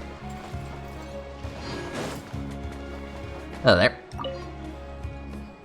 Have you been to the Clink Clink Krumkake Craft Shop's booth yet?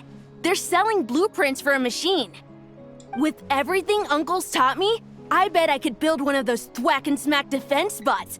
We should buy a blueprint. Sounds like a waste of money to me. We should be spending our expo earnings on more important stuff like clothes. But Uncle said the most important thing is that we have fun. Guys, please don't fight. I hate to break it to you, but I'm afraid no one really comes to this expo looking to buy toys.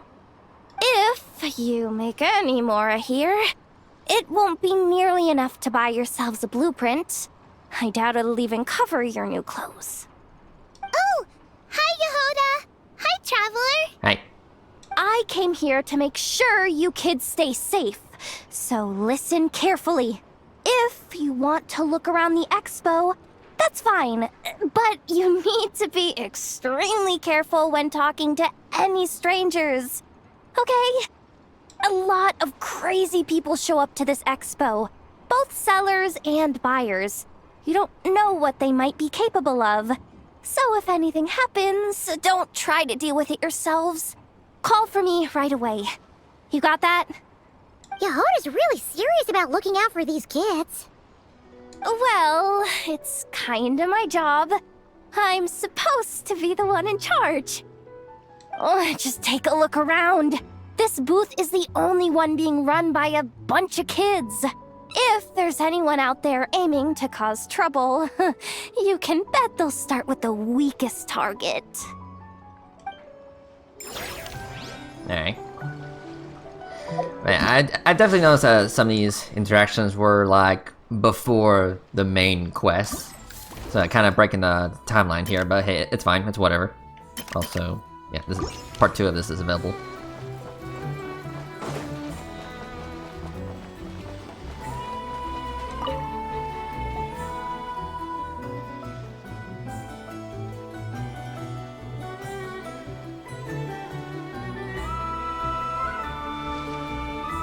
Watch out, Yehoda!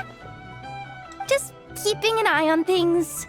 Looking out for any problems that might need me to step in. Hey, you three! What are you doing here? There should be at least one of you manning the booth at all times. Accessing booth operation logs. Analyzing. Neb left to try and buy a new blueprint. Ati soon followed to try and stop him. Finally, Rhea came to mediate between them. I keep telling you, we don't have that much Mora to spare! I just wanted to have a look. What's wrong with that? Guys, seriously, stop fighting! Here's the thing, Neb. Even if you could afford to buy a blueprint, I'm afraid I couldn't allow it. I know you like building stuff, but these designs aren't for toys like the kind you're used to. They're for weapons, which are very complicated to build and extremely dangerous. That's a load of baloney, dumpster diver. My designs are toys too, actually. Huh? You build a machine that can blast monsters into the sky, and in your mind, that's a toy? I mean, at the end of the day, is there really that much difference between weapons and toys anyway? Not where Knuckle Duckle's concerned. That's for sure. Ugh, that's not the point. Anyway, you there with the brown hair, you want a blueprint? Yeah! I want to make some thwack and smack defense bots too.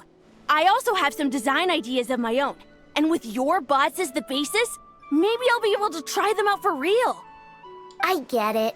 Your head's so full of ideas you want to bring to life that you can hardly sleep at night. You try eating some snacks to take your mind off things, but it doesn't seem to help anymore. Exactly! But what can I do? I'll never be able to afford one of your blueprints. Well, you must have blueprints for the toys you've made too, right? Let's trade! One of your toys for one of mine. Really? Thank you so much, ma'am! Is it ma'am or... It's Boss. Boss of the Clink Clank Krumgake Craft Shop.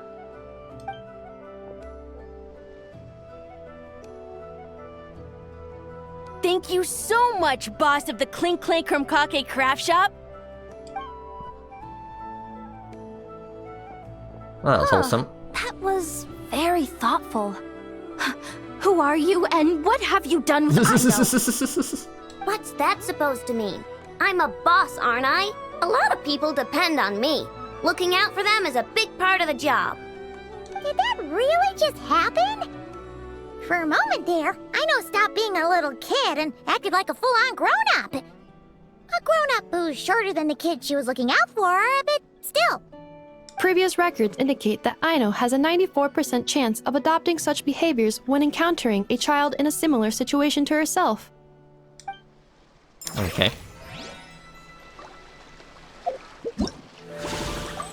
Alright, next one. Yeah, that one's still locked. Okay.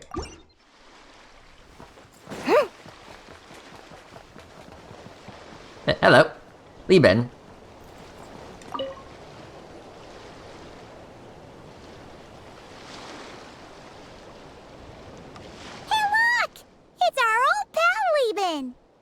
Oh, it's you two! Been a while, hasn't it?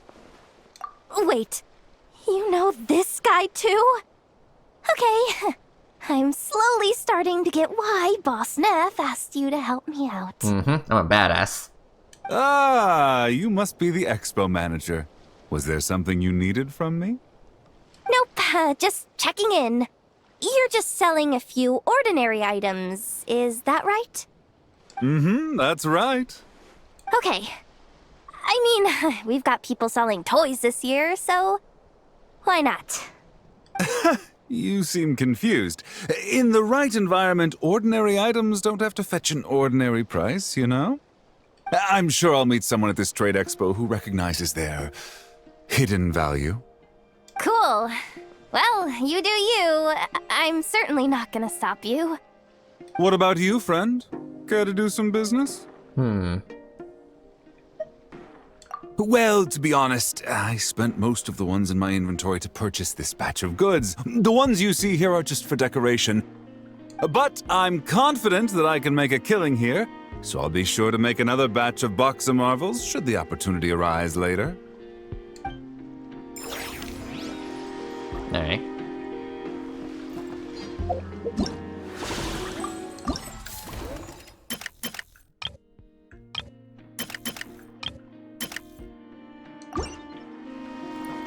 Hello there.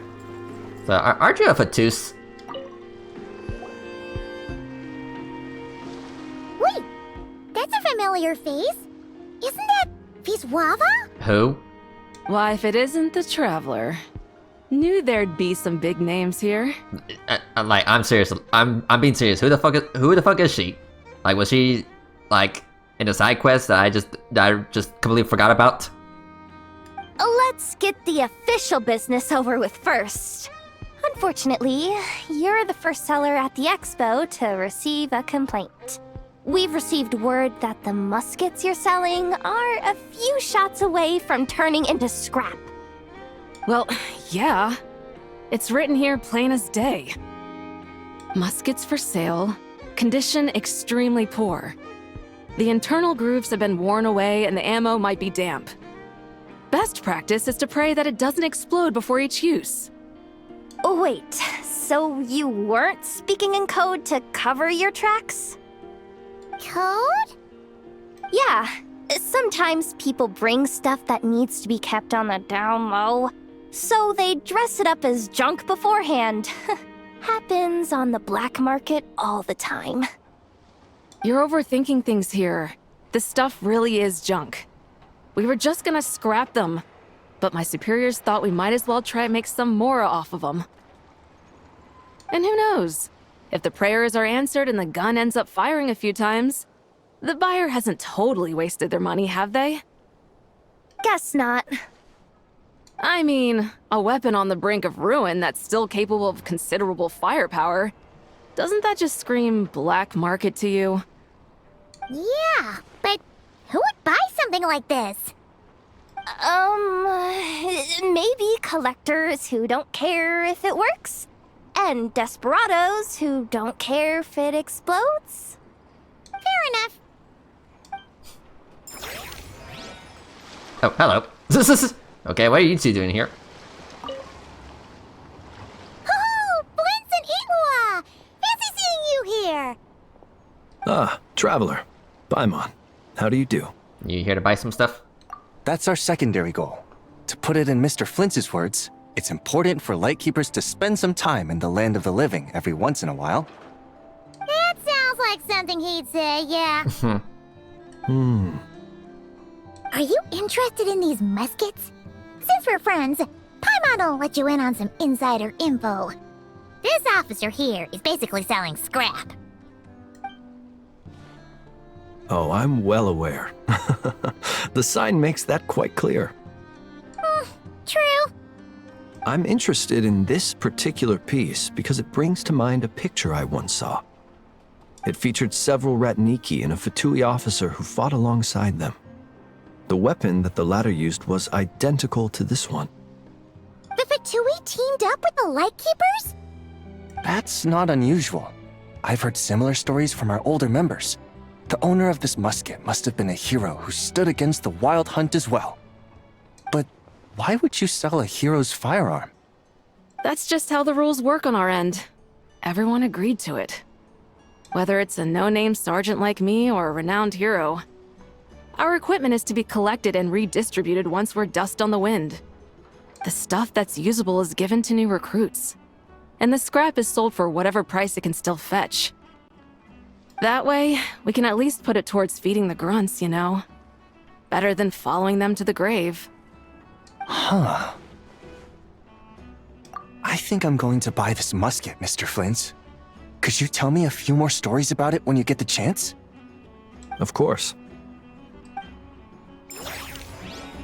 Okay. But seriously, who are you? Well, I really shouldn't be surprised whenever Lumine and Paimon start saying, "Oh, hey, I haven't seen you in a long time," and I'm like, who the fuck are they? Anyway, okay.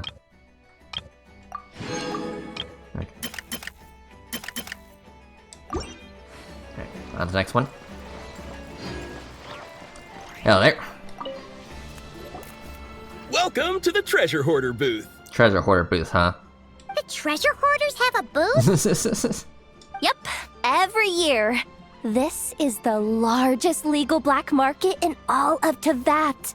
The stuff they dig up is perfect for a place like this. I mean, I guess. But can one person really represent their entire organization?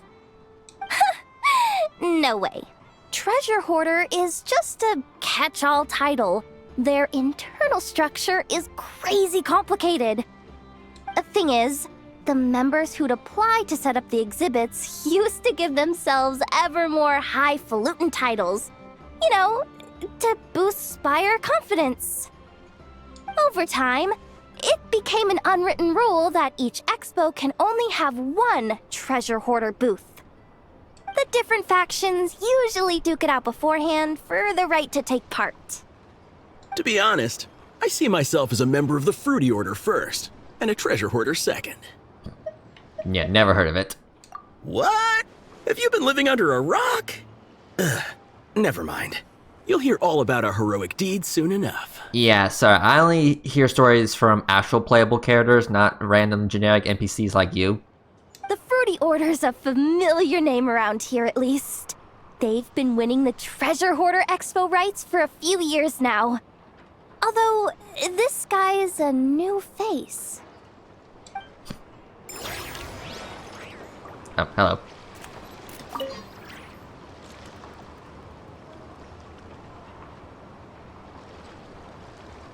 Ahem.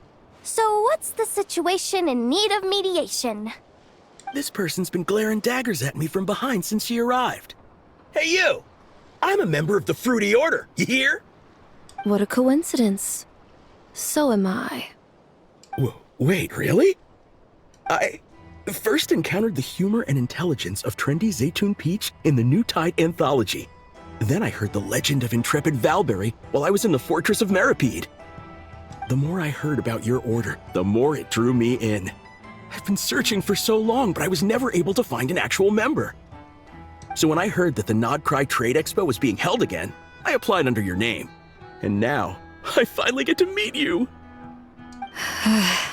It's those idiots. Stirring up trouble again, huh?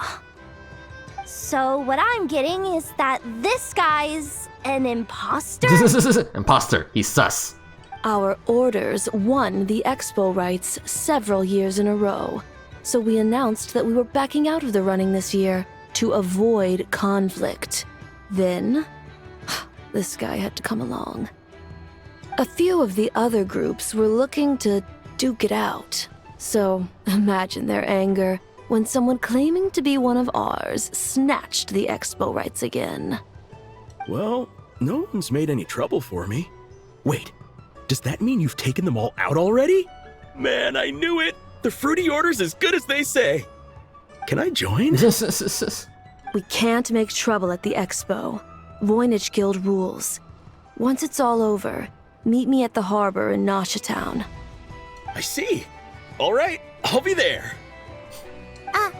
Does he not realize what's going on here? I mean, he's an idiot. Considering our smooth collaborations thus far, a word of advice for the guild. This guy has only been able to keep his head in his booth because the Fruity Order took care of any rival factions. But if there's one thing the treasure hoarders have in spades, it's sore losers. Since our order has proven untouchable so far, they're sure to find easier targets to vent their frustration on. So look after those kids. Huh. So this guy has been responsible for more than one conflict so far. Okay. Moving on. Okay, that's available now. Hello, Marka. What you doing here? What do you think? Not bad. Tastes just like back in Mondstadt. Varka? You're here for the expo too? Oh hey, traveler, Paimon. I was only planning to take a look around. Wasn't expecting this pleasant surprise. Out in this part of the world, even a homegrown Mondstadt apple is a rare treat. Yes, and on that note, I should advise you that the prices are quite different from what you'll be used to back home. Not a problem. It's a price worth paying for a taste of home. I'll take the whole batch and send someone to collect them later. The whole batch? Huh. Looks like you've already made your money back, huh, Leben? Oh, and Varka, since you're looking for a taste of home, have you tried the Mondstadt wine next door? Apparently, he uses special connections to keep the import costs down. Yeah, I've tried it. It's pretty good, but not Mondstadt wine good. Besides, I wouldn't be able to buy any even if it was. We can't have the Grand Master of the Knights of Favonius going around supporting smugglers, can we? Oh, that's true. You're not gonna reprimand him though, are you? Don't worry, I know it's Nefer's rules here. Not out to make life difficult for you. If you find yourself at a loose end, come visit our base sometime. I'm gonna get the Knights to make some cider out of these apples. Alright, my pleasure. Oh, you're as generous as they say, Grandmaster. Looks like you finally made some real profit.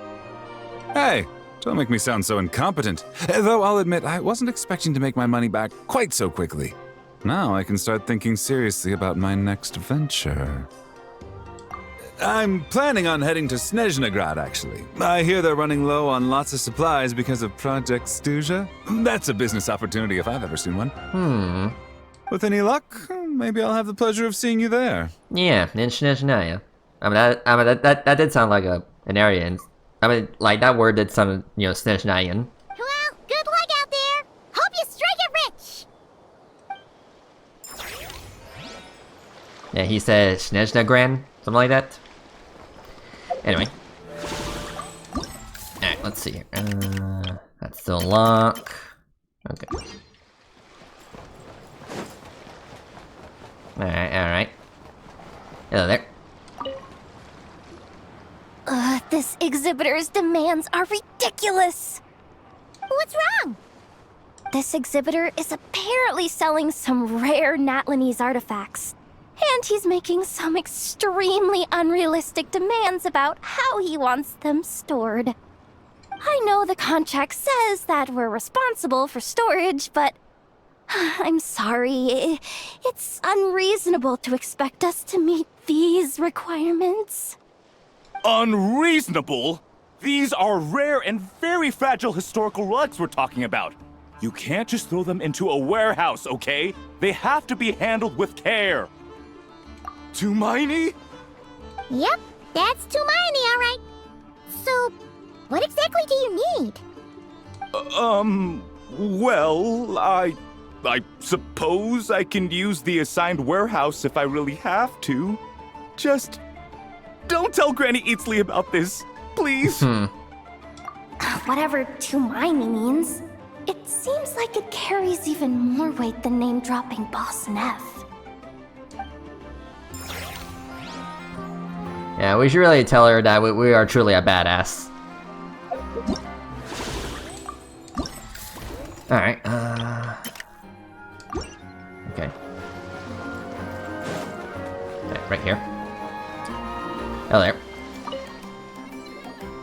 Sir, we don't forbid exhibitors from offering drink samples, but I need to make sure you understand what you're getting into.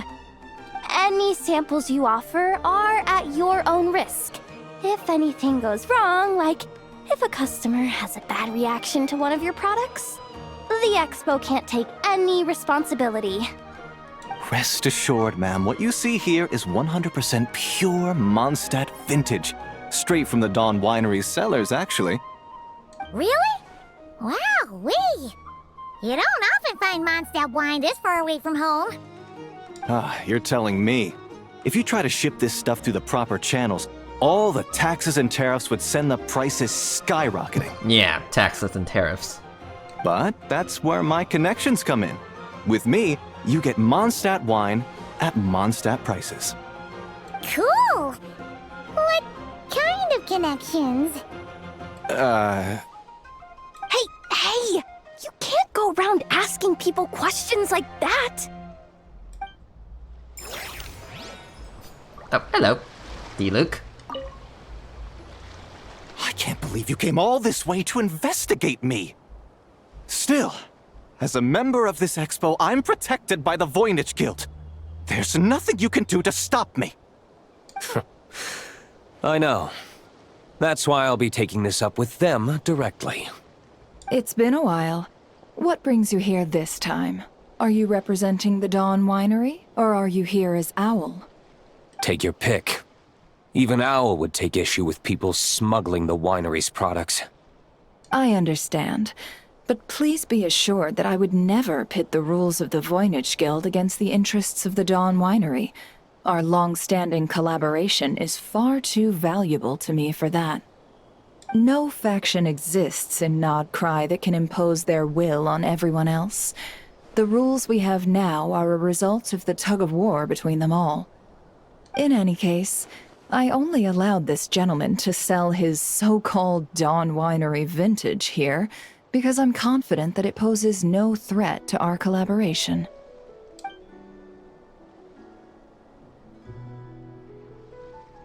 I see. So this isn't from our cellars at all. It's not even from Mondstadt. Ooh. You? I'm guessing you learned a few of our winemaking techniques, then brewed your own liquor using local ingredients from Nodcry. Imitations like these are no threat to our business. He's a fraud. Oh, just you watch. One day, my wine will leave the Dawn Winery in the dust! I'll grant that your wine is a perfectly palatable product. But the fact that you didn't dare to sell it without attaching our name to it speaks volumes. That alone tells me that I'll never need to worry about any serious competition from you. Leaving so soon? Can't I persuade you to come to the Curatorium of Secrets for some tea with me and your two old friends? Hey! some pretty serious business, so Paimon didn't want to interrupt. I'm afraid I'll have to decline. That's a shame. Next time you're back in Mondstadt, pay a visit to the Angel's Share. At least there, I can offer you a genuine Dawn Winery vintage.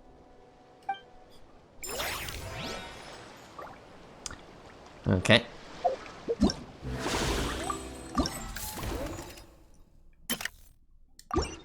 Okay.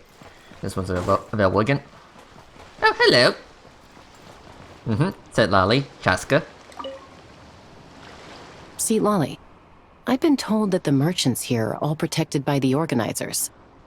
I'm afraid confronting him myself will be more trouble than it's worth. Do I have to do everything myself? Apparently so. Oh, please! Granny Eatsley, have mercy! Chaska! Say, Lolly! What are you, It's a long story. Basically, a few members of the Flower Feather clan brought word from Nodcry that someone was selling Wyob fragments at this expo. Pretty serious stuff. So I brought Seat Lolly here to get to the bottom of it, and hopefully keep things under control. Oh. Okay, well, as it turns out, we've been tasked with mediating any disputes like this. Are you intending to try and stop me? Look, I'm not trying to be difficult, but you don't need me to tell you that our Wyob are not for sale. Wait a second.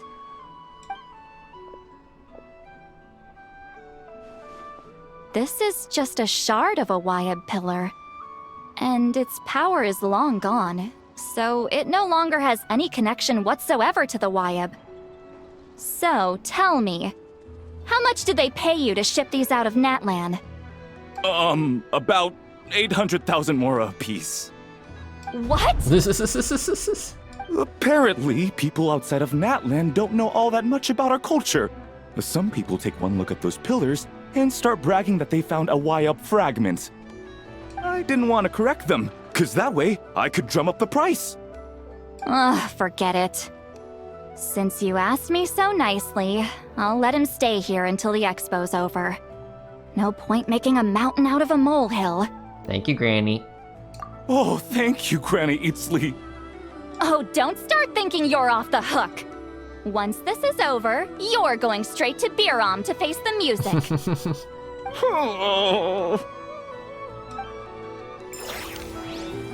Alright. Again, it's nice to see some old friends again. Okay, next. Okay, that's available. Okay, back to— oh, hello, ladies. Nicole, Alice. Okay, yeah, I'm definitely looking forward to, well, Nicole and Alice's banners in the future, especially Alice. Yeah, she's my wife and my daughter's mother. So yeah. Anyway.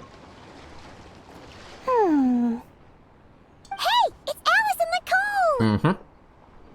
Why, hello, Traveler and Paimon. Oh, quite the opposite. I'm her supplier.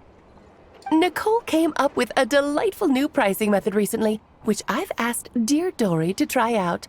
We're here today to see how it's all going. What sort of pricing method is that? Curious? Well, allow me to explain. Oh boy. Yeah, I know where this is going. Instead of an amount of mora, you collect courage, kindness, or happiness from the buyer. The key is to make people realize they don't have to be rich. With an excellence of character, even the treasures of the Hexen Circle are within your reach. Kinda like a Seelie guiding intrepid adventurers through various tribulations until they claim their prize. Such fun, wouldn't you say? Not for me. We didn't sell much Hexen Circle gear this time at all. At this point, I'll have to whip out some Samara specialties just to break even. Wait, you're actually losing money, Dory? Impossible. You're saying our gifts didn't reach that many people? I'm saying we made diddly squat. Hate to break it to you, Miss Mage, but you don't have much of a head for business. It might not have made much, but this has been quite a fun little experiment. To make it up to you, all the revenue from our merchandise is yours to keep, Dory. Oh, they don't call you a great mage for nothing, Miss Alice. Alright. Yehoda? It's almost time for the expo to end. I'm asking for half a month's leave once we wrap this up. Finally got time to relax, huh, Yehoda? Yeah, thanks to you. Oh, things are pretty calm right now. Should be smooth sailing from here on out. Sorry, but I've got a problem over here. Same here. Yoda, you just jinxed it. Someone made off with a batch of my goods using the goods first, pay later method. I thought the guild was the guarantor, but then I went to redeem my money and no dice. The same thing happened to me. Goods first, pay later? That convenience is for exhibitors only. It works because their goods stored in the warehouse can be used as collateral. The buyer did have guild supplied certification. In that case, he's one of you. Pick him out of the crowd and we're good to go. The person I talked to was a tall, thin young man, but I don't see him here. The one who bought from me was on the chubbier side. And nope, no sign of him either. Wait, so it wasn't the same person? Miss Yehoda, we need help! Ati went into town a while back and we haven't heard from him. What? Why would he do that? He wanted to use the mora we got from our exhibit to buy everyone a little something in return for looking out for us. So he headed out alone. Gods, this kid... Wait, did he have your certification from the guild with him? Yeah, he's our older brother, so he's in charge of all that stuff. Oh, this is bad. Okay, let's not panic. What happened? Remember those people who targeted Ati a while back?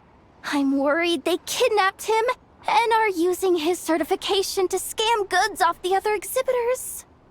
Sorry. Oh, this isn't your fault. Should we rescue Ati first? But Nodcry's huge! Where would we even start? We could go for the goods first, but we're dealing with a group. If they split up, it'll be impossible to nab them. Oh, come on, Yehoda, come on! You promised Boss Nephew to uphold the guild's reputation, and you promised the kids you'd protect them. This is all falling apart. Looks like you're down to your last option, dumpster diver. Oh, right! The Clink Clank Crisis Control Switch! Clank Clank Crisis Control Switch activated. Awaiting orders. Awaiting orders. Awaiting orders. Whoa! Activating the switch gives you temporary control over all the robots in Nodcry. If you wanted, you could turn this whole place upside down.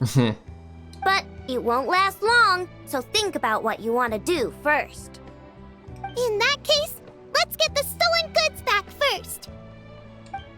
All units, advance to rescue Ati! Miss Yehoda! Orders received. Orders received. Orders received. It's like, go, my little cubes.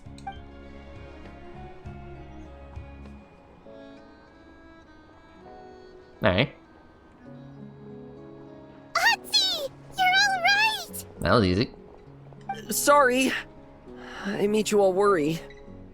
If anyone should be apologizing, it's those awful people who took you. You just wanted to repay everyone's kindness. They stole my expo certificate. Did that cause trouble for anyone? Let's just focus on one thing at a time. Inventory complete. All goods have been retrieved. See? Told ya. With the Clink Clank Crisis Control Switch, there's no problem in Nodcry you can't handle. With so many bots around, we didn't have to choose between the rescue and getting the goods back.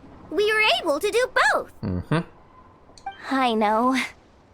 These kids call me boss, and as their boss, it's my job to protect them. No way I'm letting them get in trouble with the guild. Thanks, boss. I know who's a great person to have on your side, huh? To be honest, I could hug you right now. But I think I'll have that vacation first. Oh, right! I owe you a hot dog, don't I? Yes, you do.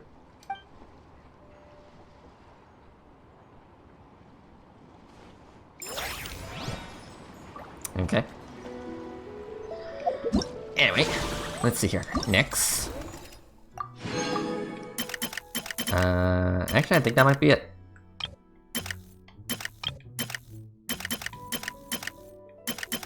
Yeah, that's pretty much it. That's pretty much it. Okay. In that case, I guess we will do this one. Okay, hold on. Okay, yeah. Yeah, I think it's time we do the actual proper mini games. Let's see here. Alright. Hello, Beto.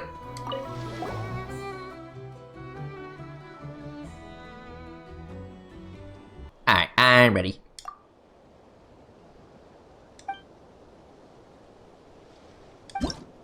Okay, so let's see here. And we'll do hard for now. Okay.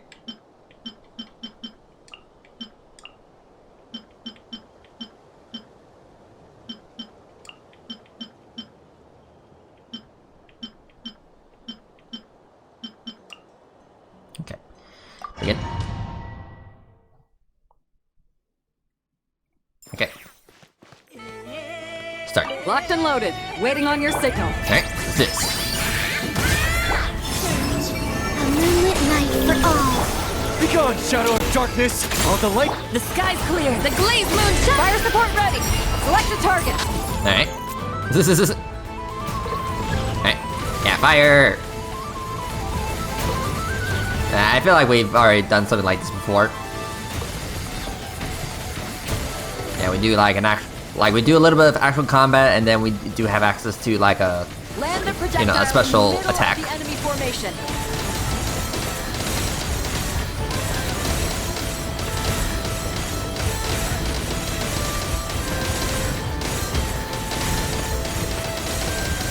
Nice guiding, well done. Alright. Hello there. Go get it, maiden! Wayne. Like it or lump it! Shine like a gemstone! Divine light, shield them!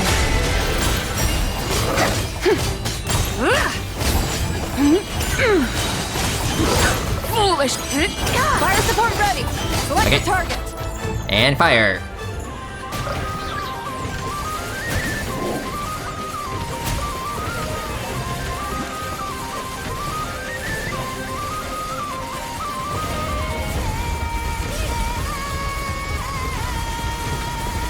Here comes the mother load!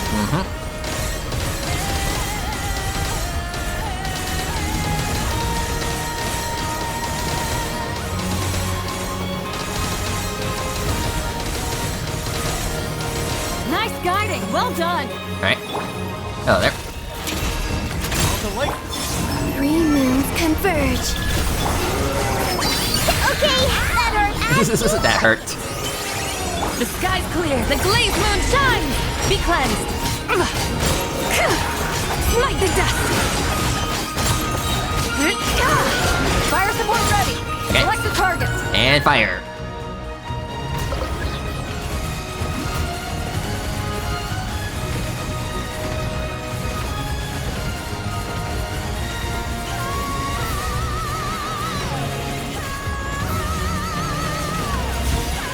Here comes the mother load! And we're done. Alright. Cool.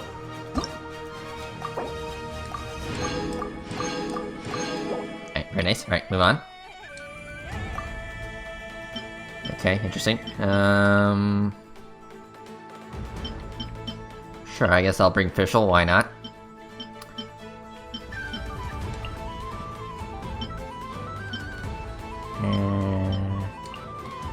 Sure.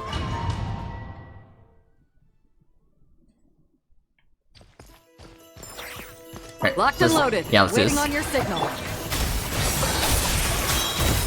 My royal Maria sweeping in! Surge!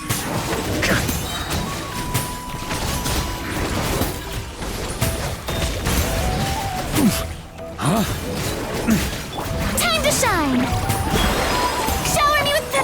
A little amuse bouche. The pinnacle back. Midnight Fantastic!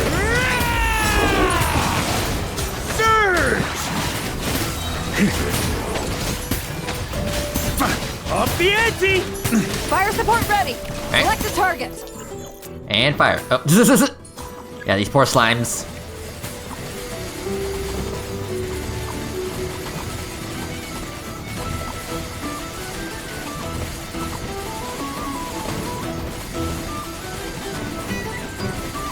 Land the projectile in the middle of the enemy formation.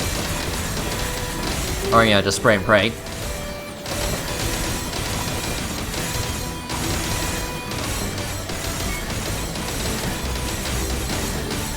Nice! Good Okay. shooting! Oh, there. Off to the freezer. A burst of flavor. As you wish, mate. I think I missed. Surge! Ow. Here. Thunder!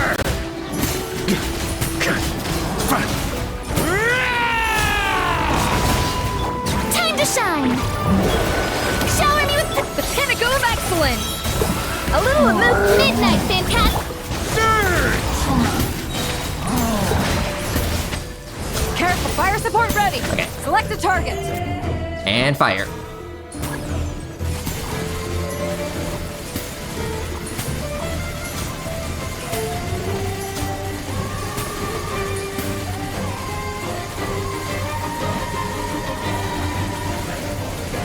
Land the projectile in the middle of the enemy formation.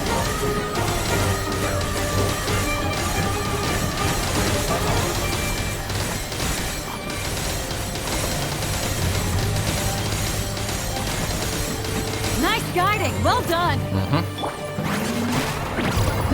Alright, we're done. Alright, no gold. Thank you. Alright, next. Let's see here. Okay, Flynn's team. Let's see here.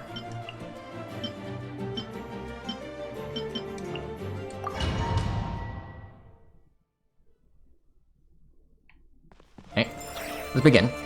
Frontline guidance is up to you. Defensive mode. Hold the line! Be silent. Beware the creatures of the night. Close your eyes.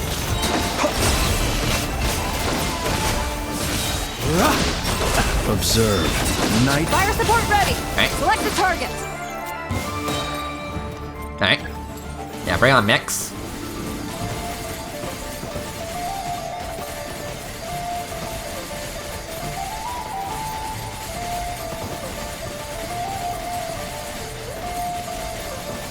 Land the projectile in the middle of the enemy formation.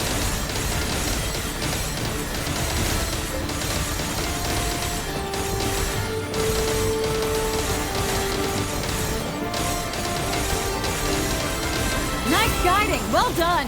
Okay. Alright, bring on you zombies. Preparing for dust up.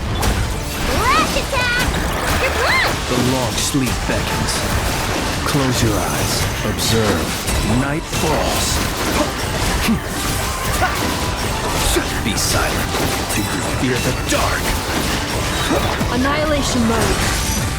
Insulation champ. Rush me, revamp! Hitting down water bomb! G1! Beware the creatures of the night. Fire support ready. Okay. Select a target. Bombs away.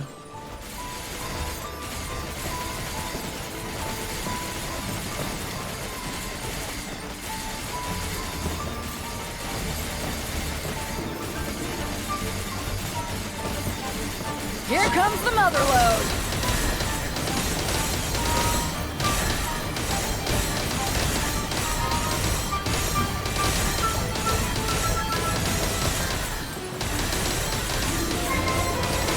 Nice! Good shooting! for dust-up. Good luck! Look, right? Close your eyes. Night falls. Be silent. The night cometh. Do you fear the dark?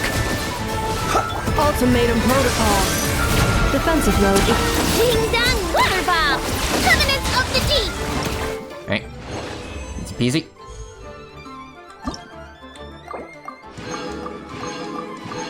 Alright, what's next? Okay. Well, I'm gonna bring my level 100 skirt. Thank you very much.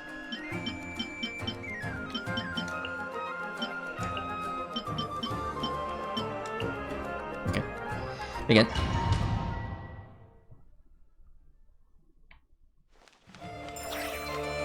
Locked and loaded. Waiting on your signal. Lolene, East Papa, get him! Time to shine! Let's get down. At first, the flavor. Another star goes out. Fire support ready. Okay. Select a target. Not the hilly trolls.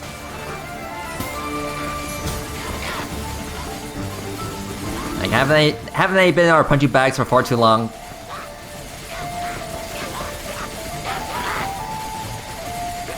Land the projectile in the middle of the enemy formation.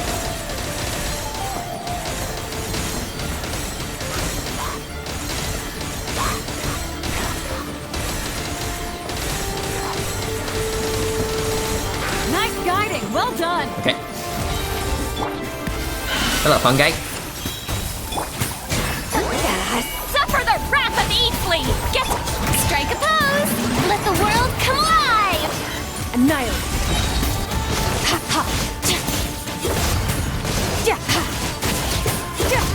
Fire support ready. Okay. Select a target.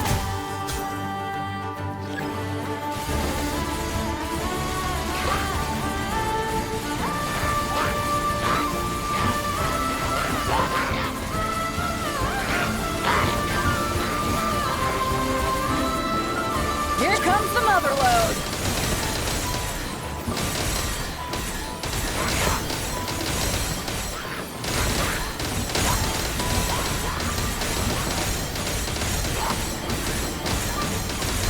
Nice guiding. Well done. Fulfill our pact! Lolene, East Papa, a dash of frosting! The pinnacle of excellence! Power.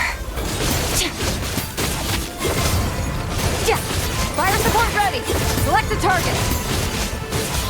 Okay.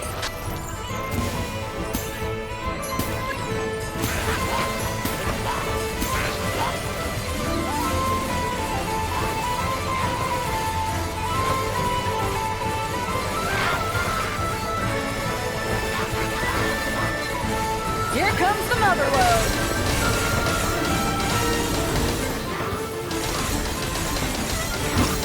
Alright, and we're done.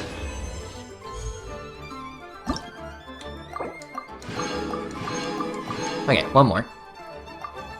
Okay, Neffer. Okay, where's my Neff?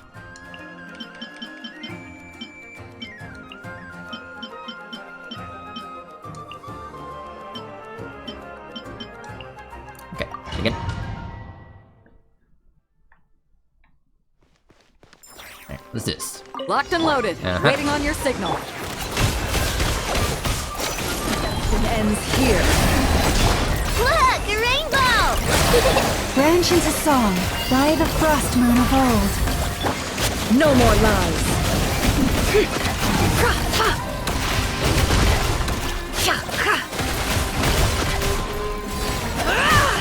Can't hide the truth. Fire support ready. Okay. Select a target. Okay. Yeah, Ruin Guards and Slimes.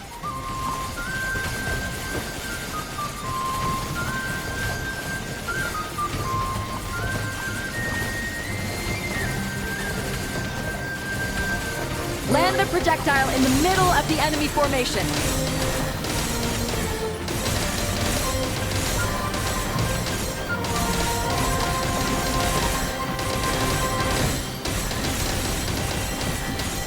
Nice! Good shooting!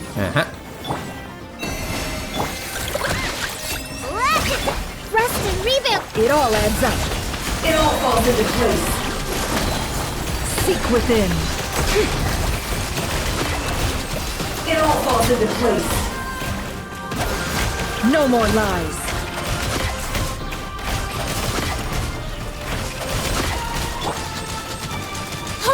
And stop freezing me. Lush as the moonlight for the everlasting forest. Look, a rainbow! Fire support ready. Select a target. And fire.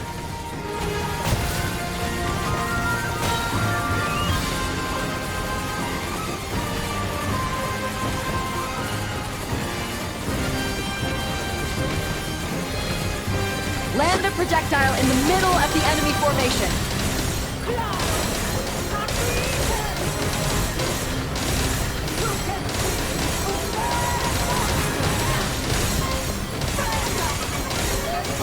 Nice! Good shooting! Slimes? Okay. Save my breath. It all adds up. The deception ends here. No more lies. Okay. Cool. And yeah, that's pretty much it. Cool. Yes, leave.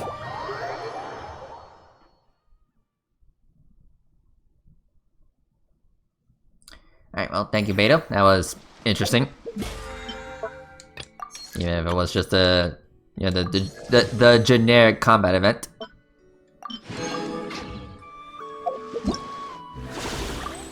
Okay, let's see here. Thank you. Thank you. Alright, let's see here. Alright, next is this one. Okay. Enough, huh?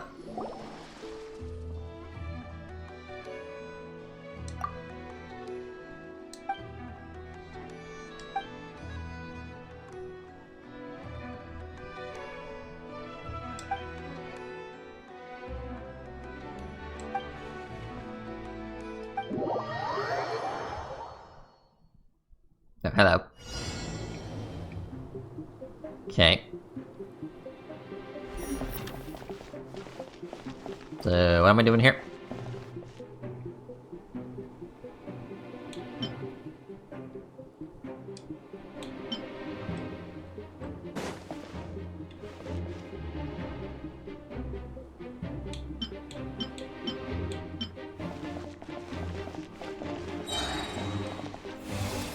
Okay.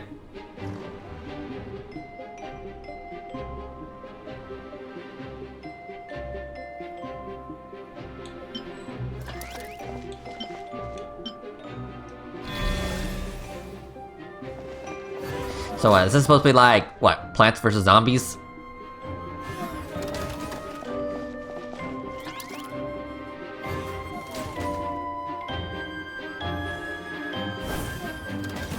Okay.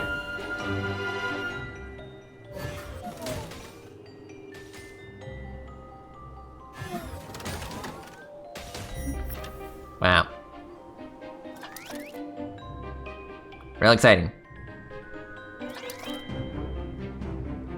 Yeah, off screen, I think in the last version we did had a tower defense type game mode. Which is kind of funny because, you know, Arc Knights, the original Arc Knights, it was, you know, a tower defense game mode. And I did saw a little bit of that, and it did remind me of that. But I'm playing Enfield for the channel, so yeah.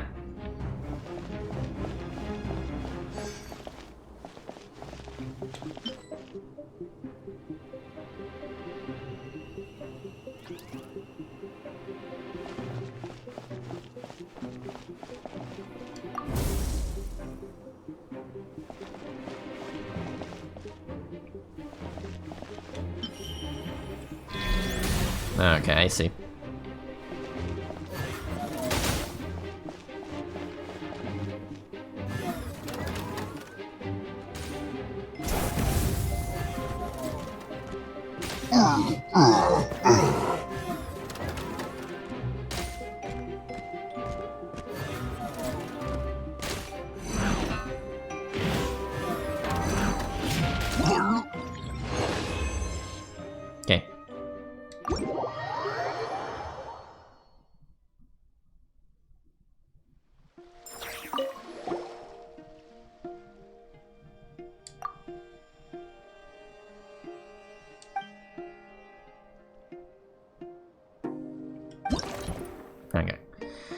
Well, let's begin.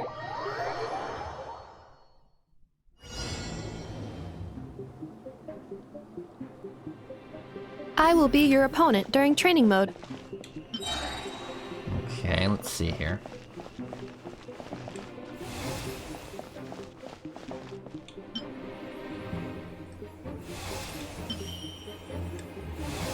Yeah, I'm just kind of placing, you know, kind of whatever.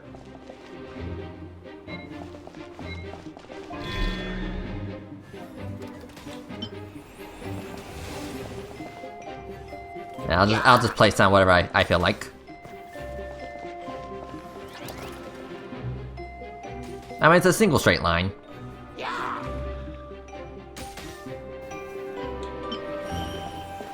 Right. Man, this is kind of like Plants vs. Zombies.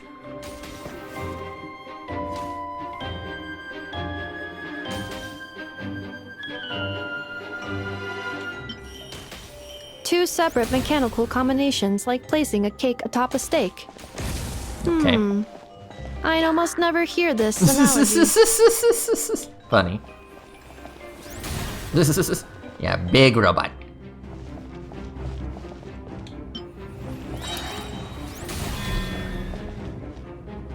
Nope. And now we got 2 lanes, okay. New attacking units have taken the field. Okay, hold on. Yeah. Right.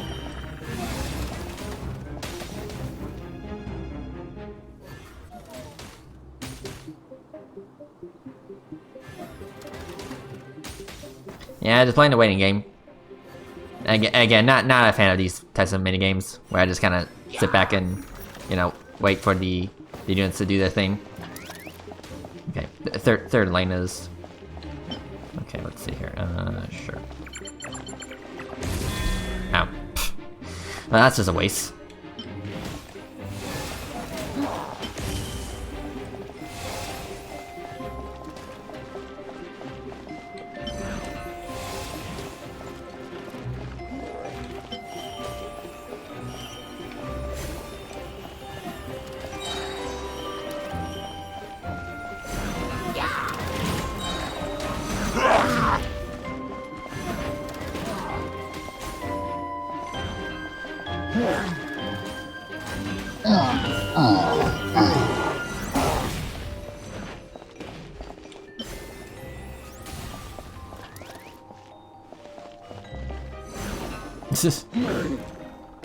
Okay,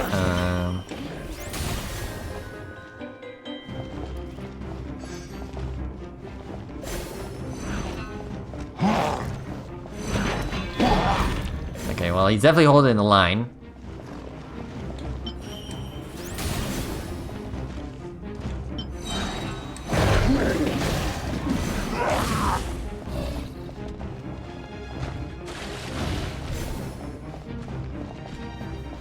Hold on, let me get rid of you real quick.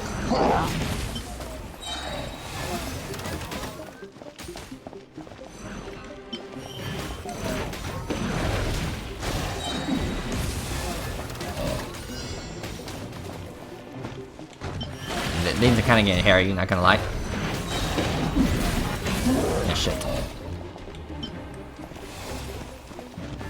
This will be my final attack. Ha, ha, ha. Ha, ha, ha. Oh, yeah, that's right. I guess I could attack on my own. Okay.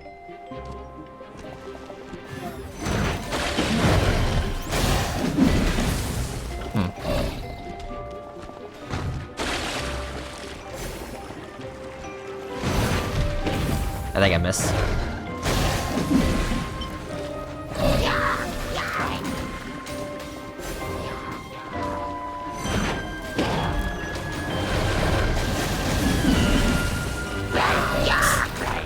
Yeah, they're getting pretty dangerously close.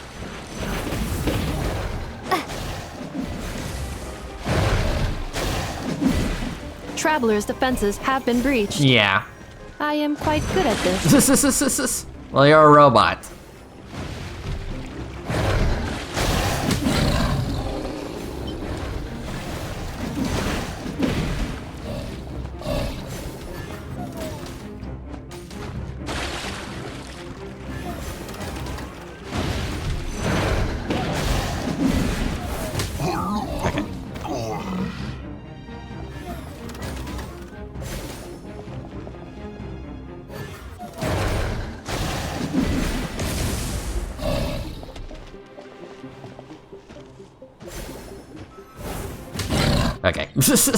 Yeah, that was pretty scuff. Okay. Yeah, should I go again? Sure. Let's see if I can try a little better. I will be your opponent during training mode. Okay.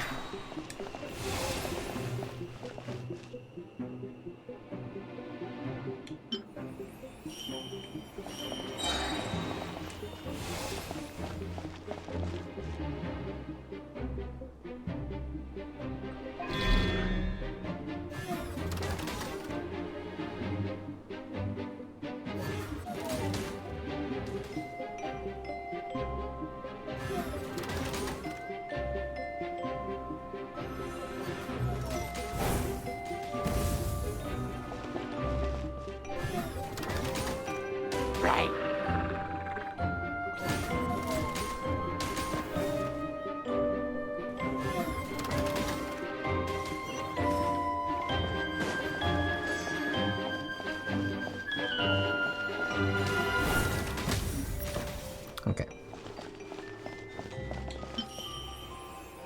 Two separate mechanical combinations, like placing a cake atop a steak. I'd almost never hear this analogy.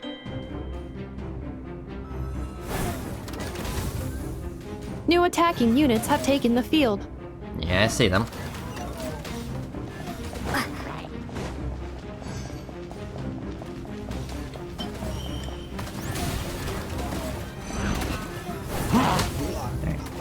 I'll try to assist as I can. Okay, put another attacker right here.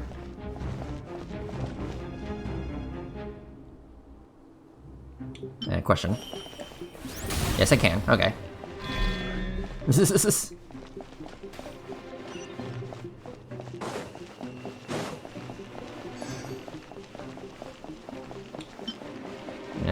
No.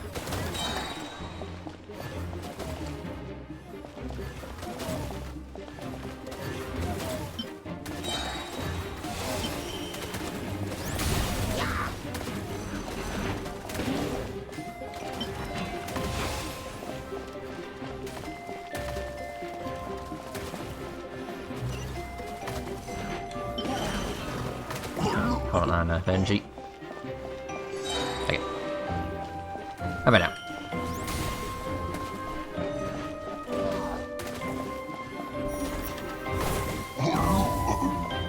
Okay, so far so good.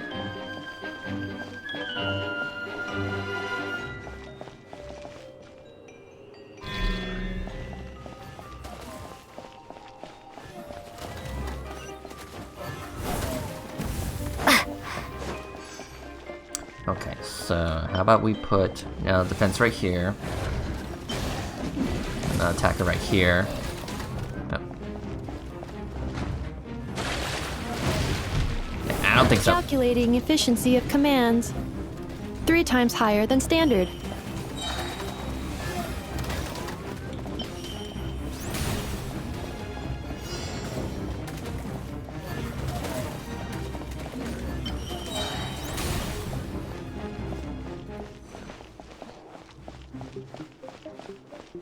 This will be my final attack. Ha, ha, ha. Ha, ha, ha.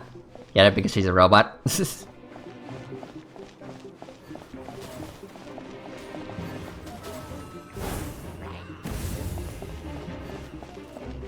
Okay.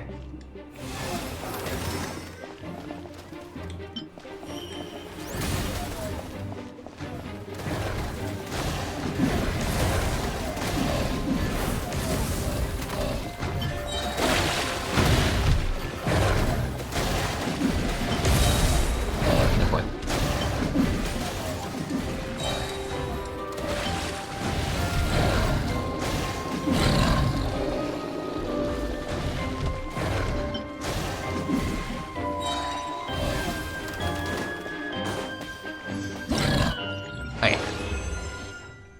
Alright, yeah, I did a lot better. Okay, cool.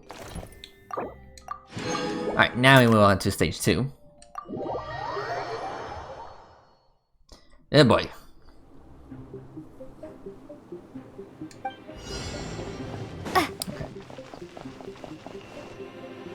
I will be your opponent during training mode.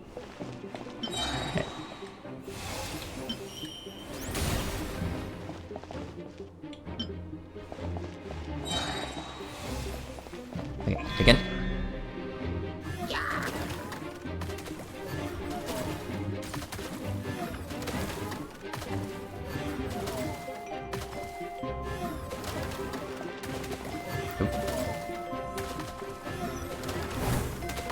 Okay.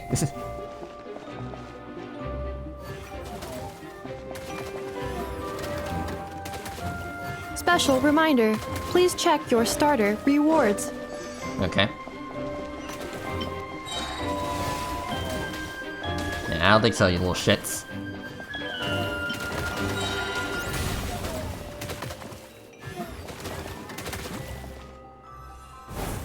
Heh.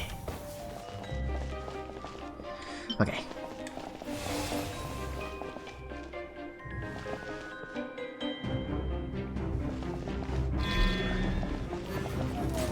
There, here they come.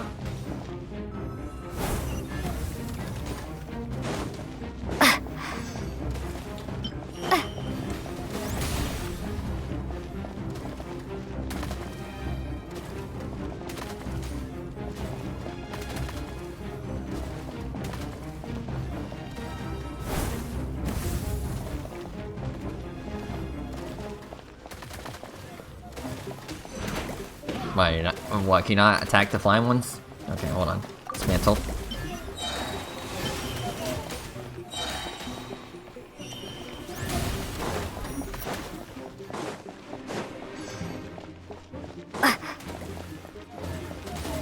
Oof. Yeah, that does a lot of damage when they explode. Okay. The assault will continue. Please remain vigilant. Trying.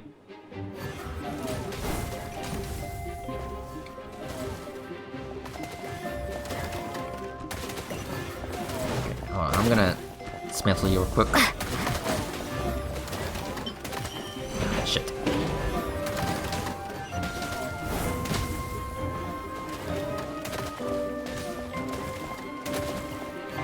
This. Yeah, this is not looking good. Okay, hold on. Dismantle. Dismantle.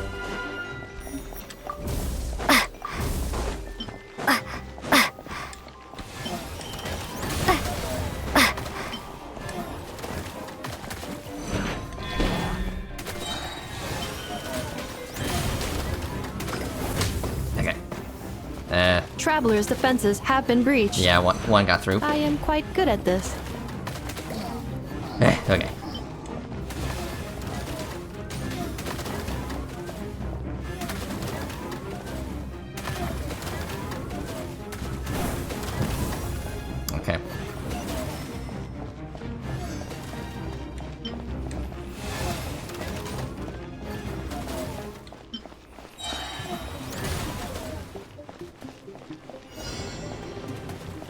Okay.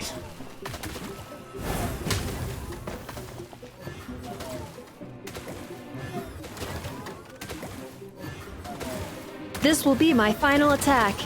Ha, ha, ha.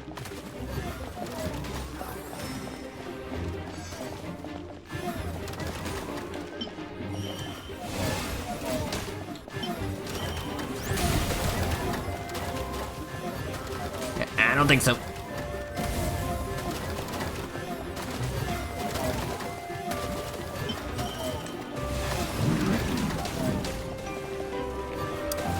Shoot.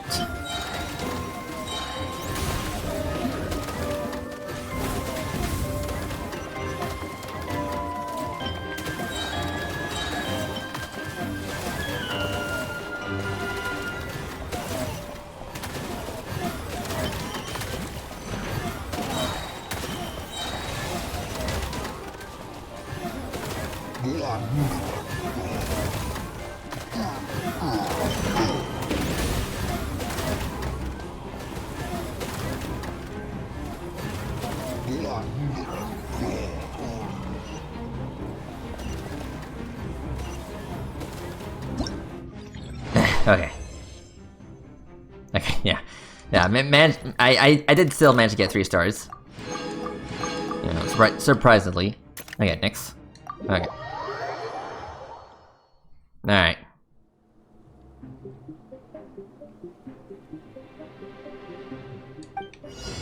Okay. Let's see here. The match is about to begin. Please, get ready. Okay, so, this one, and this one.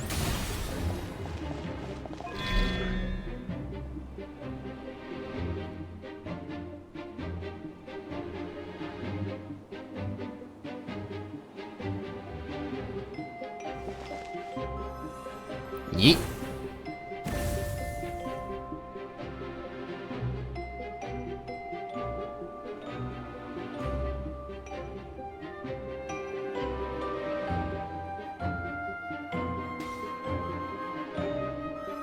Yeet.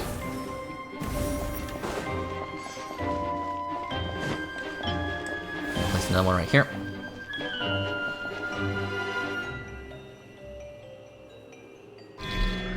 Aino has suggested making Krumkake-shaped energy blocks for the defense bots. However, the chances of her accidentally consuming one would increase by 80%.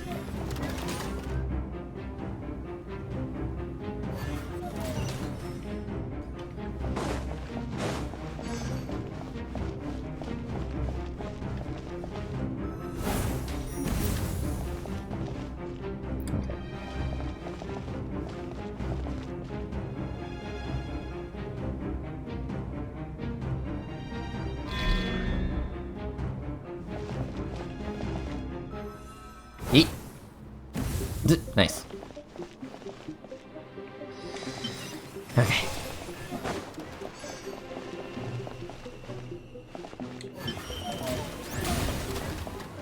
Okay, yeah, I gotta quickly dismantle you. Yeah, dismantle you.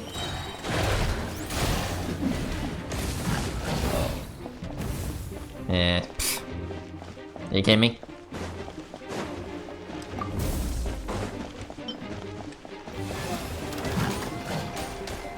You're not really giving me much to work with. Traveler's defenses have Yeah, been you're not really breached. giving me much to work with. I am quite good at this.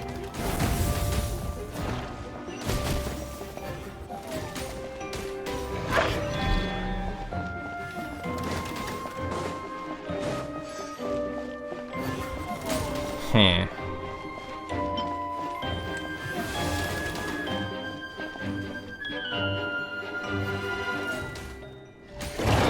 What the hell?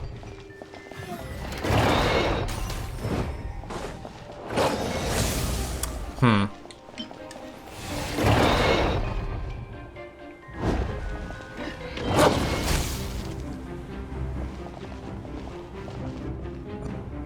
Yeah. Can I do a retry? Yeah, because this isn't going well. Huh.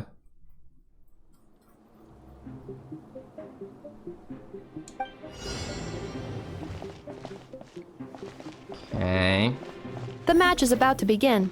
Please, get ready.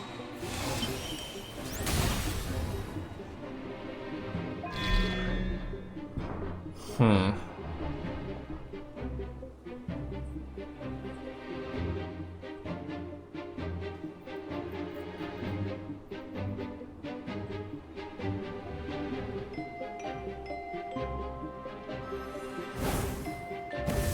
I miss.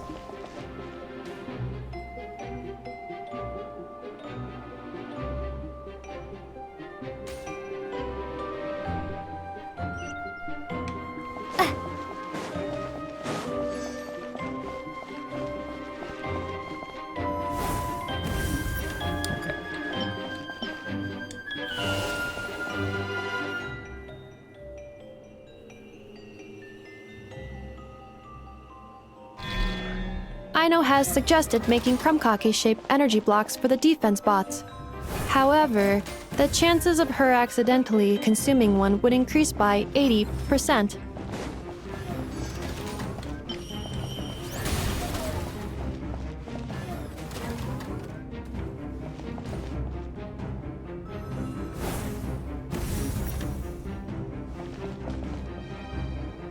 Hmm.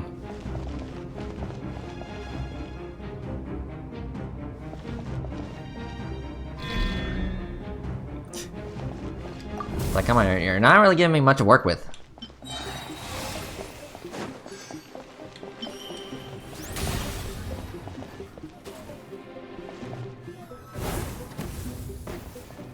Yeah, like, I'm getting very little energy to work with. Like, come on.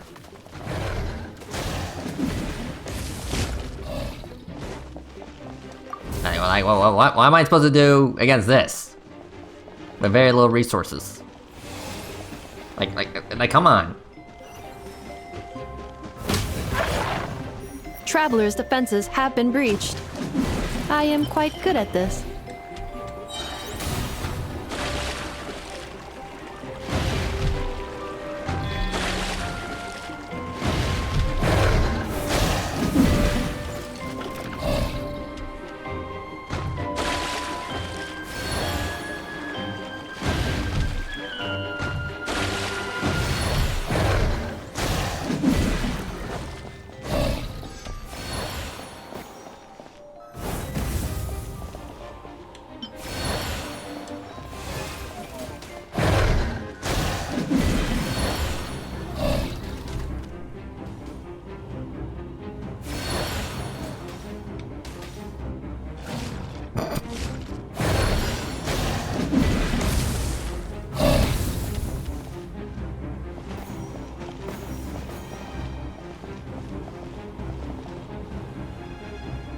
Traveler victory imminent. Greatly increasing value of malice parameter.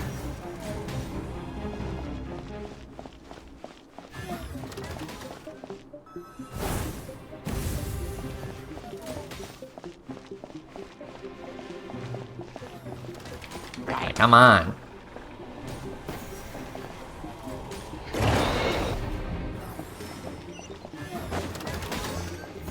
Like, oh, what do they honestly expect me to do at a situation like this?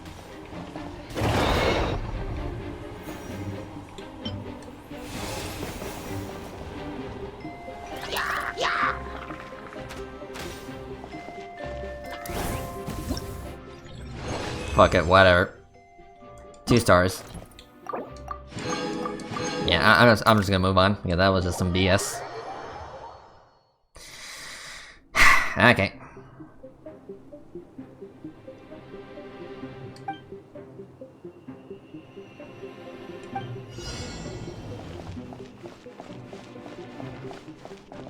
I will be your opponent during training mode.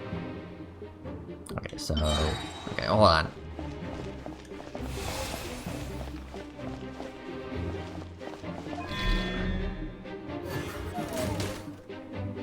Yeah, I guess that should be the strategy, is put my units closer to the portal, since they have, well, you know, some good range.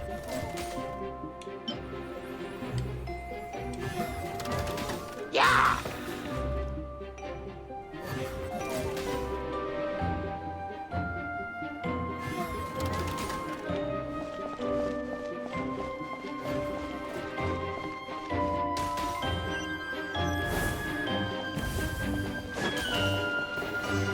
So you want me to do...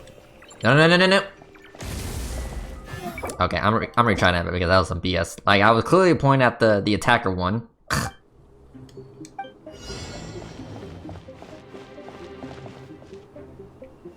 I will be your opponent during training mode. Okay.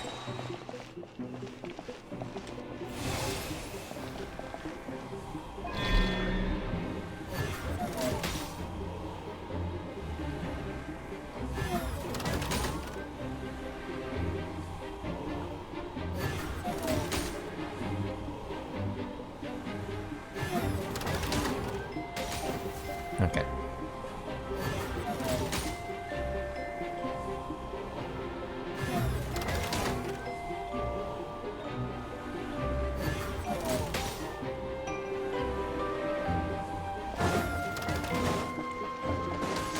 Okay. Explosion right here. Yes. There you go.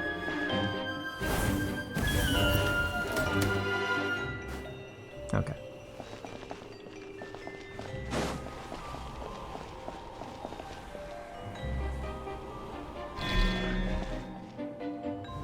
Okay, hold on. Dismantle. Okay. Attack.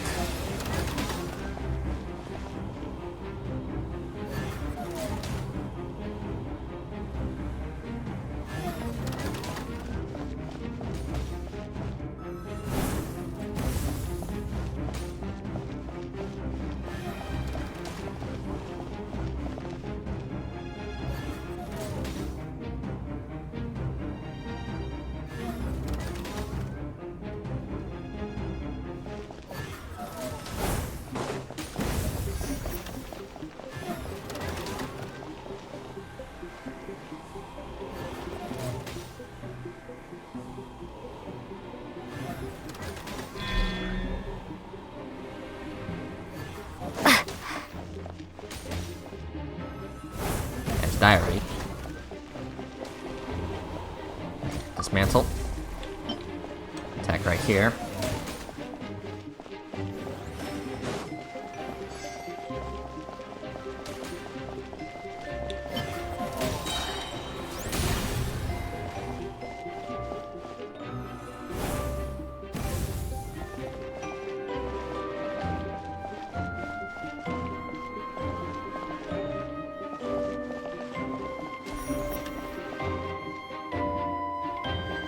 Oh boy.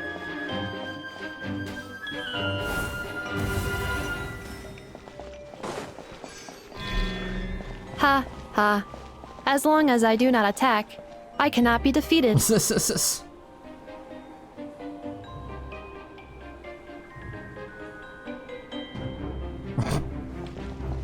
Come on, game.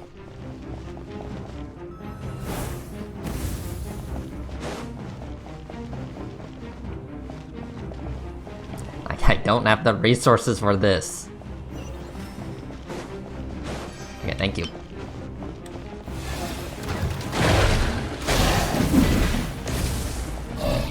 Come on. Traveler's defenses have been breached. I am quite good at this. It's because this game is rigged.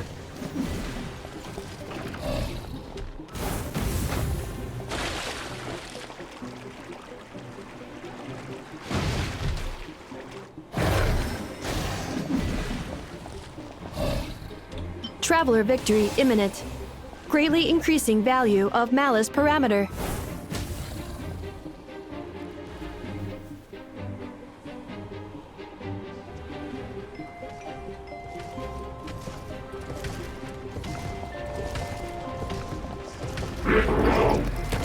Wow. I guess I'll just fail then.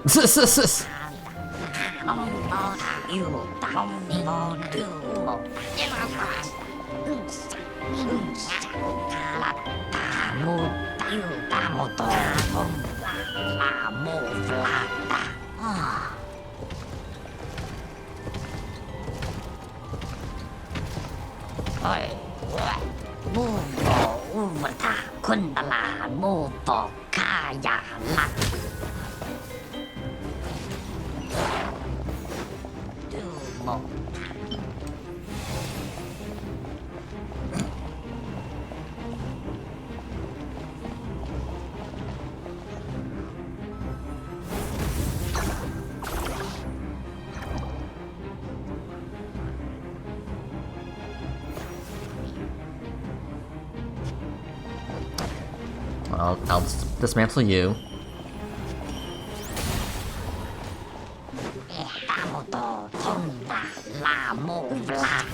Shut up.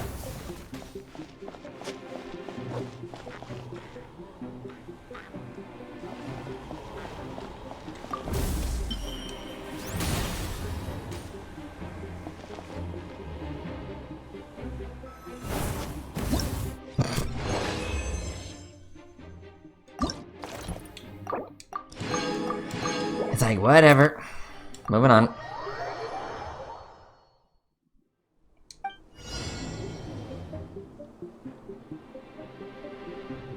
The final round begins.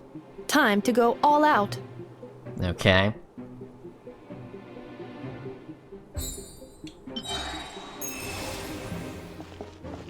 So I just get random units and just hope I get the right one.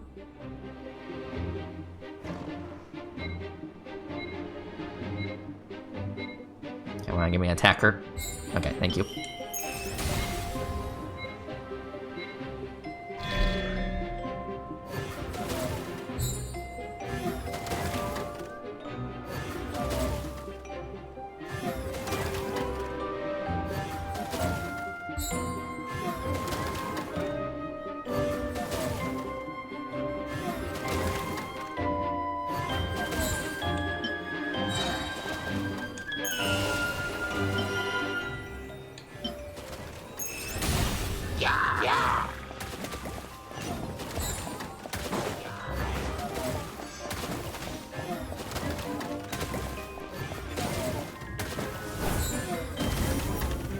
Okay.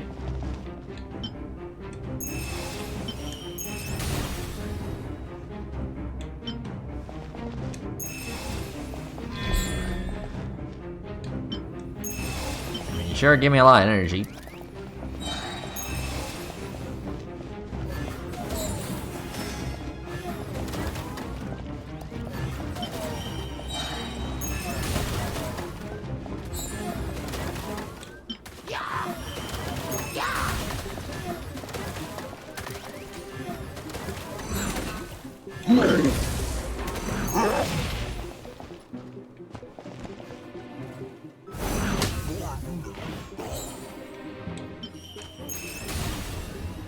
I mean, at least they're giving me, you know, consistent energy.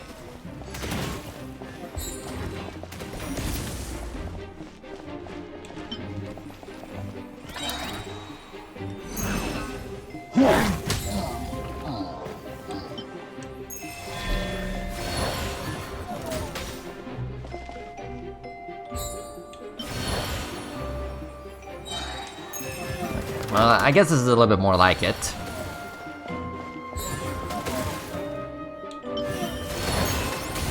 Activating analysis module.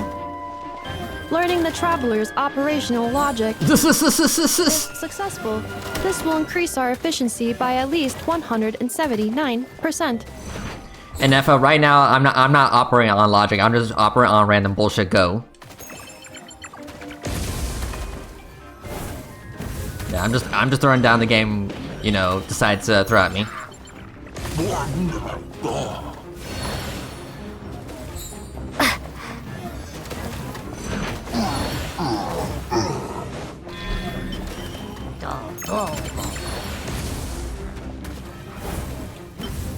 Traveler's defenses have been breached. I am quite good at this.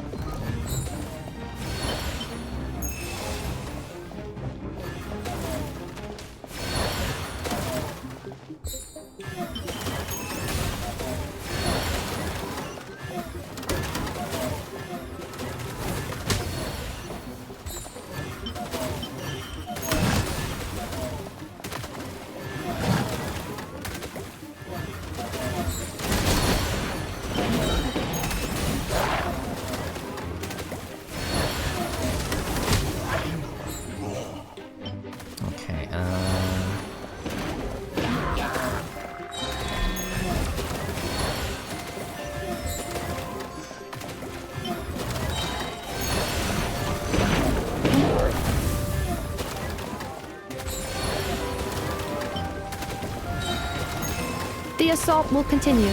Please remain vigilant.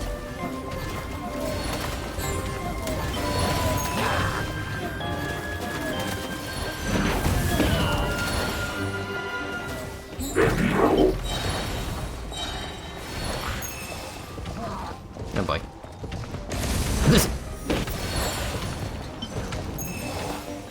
Okay, that's fine, that's fine.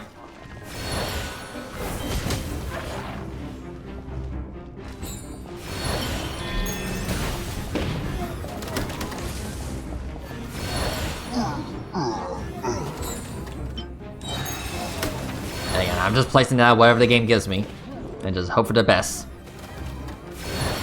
Also, 6 out of 7 waves. I hate myself.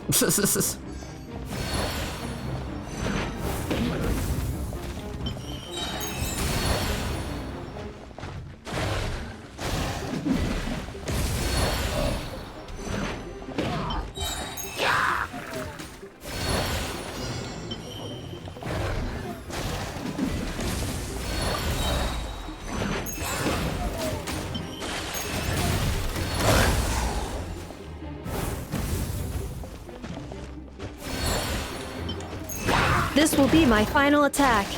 Ha, ha, ha. Okay.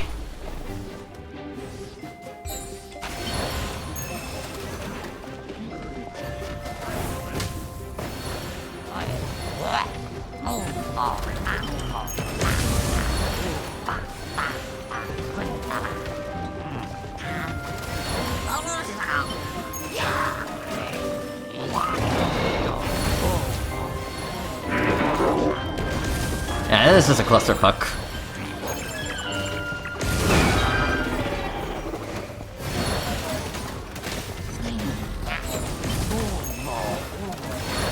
Just give me something, anything.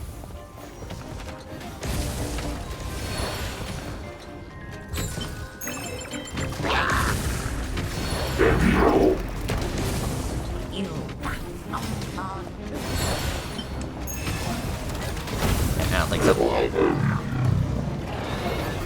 This.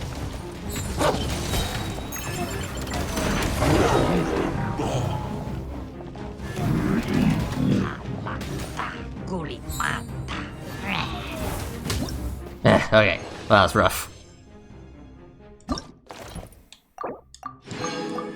Okay. Yeah, I think I'm good.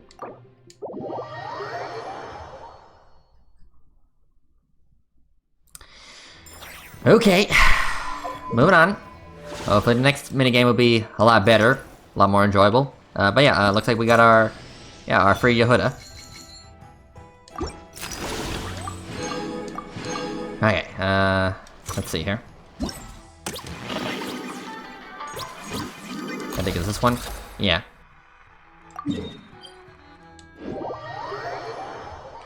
Okay, Navia, what do you got for me?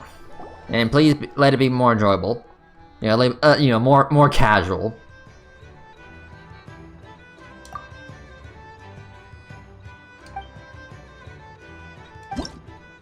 Okay.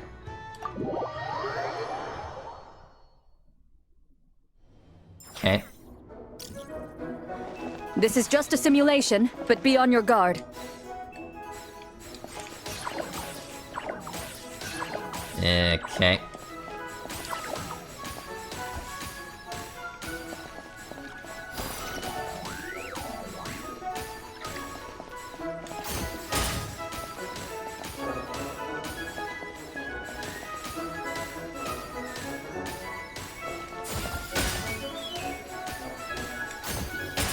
Okay, I think I get it. Sort of.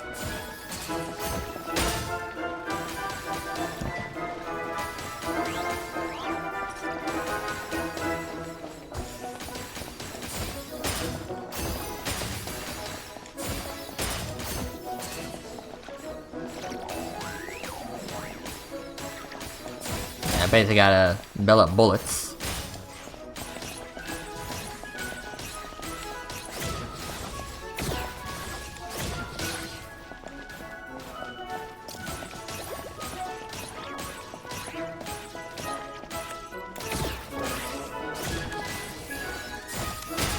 Okay.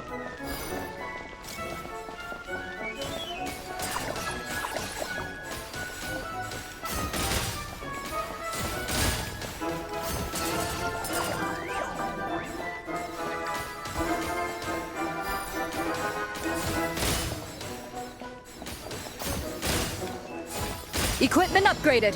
Now's our chance. Okay.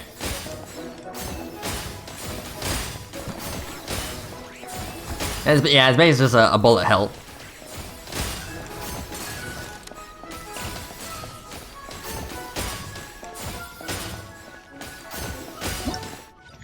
Okay. I mean, whatever.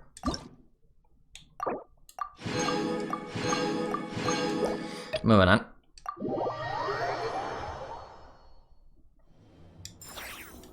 Okay.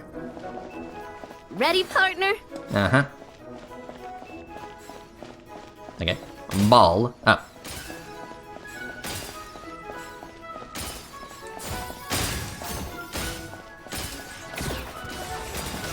Okay.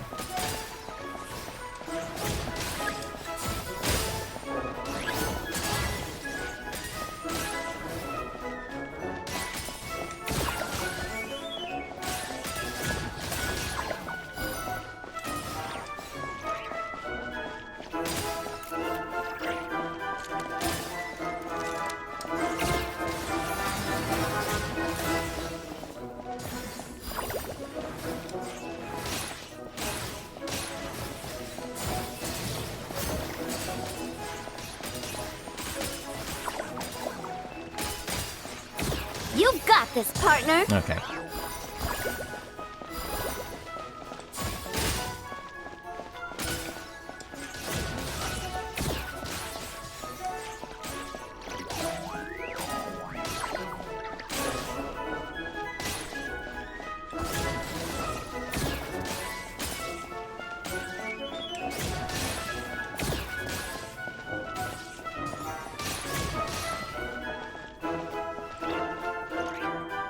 come on.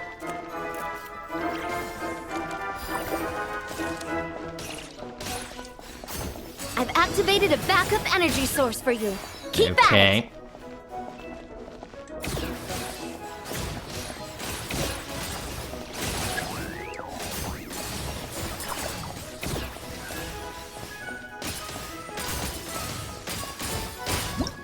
Okay. Yeah, I'm just trying to stay focused because I gotta manage my two elements.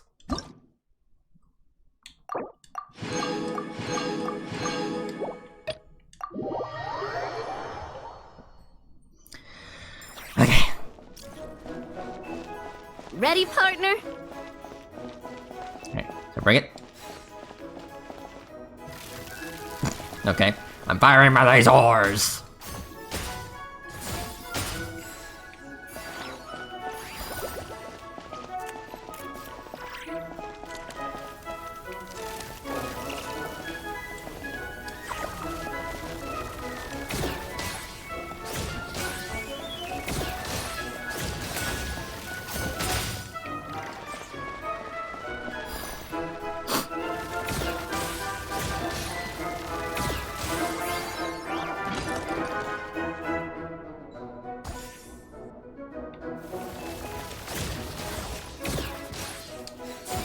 Keep it together. Slow and steady now. Uh-huh, I gotcha.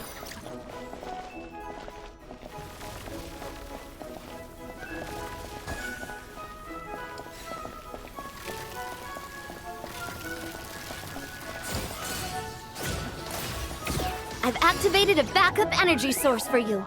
Keep at it.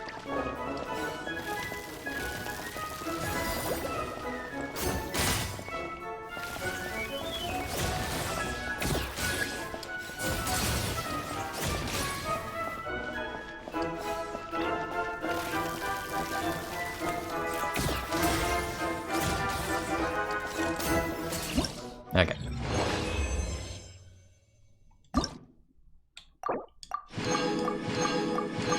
Okay, next.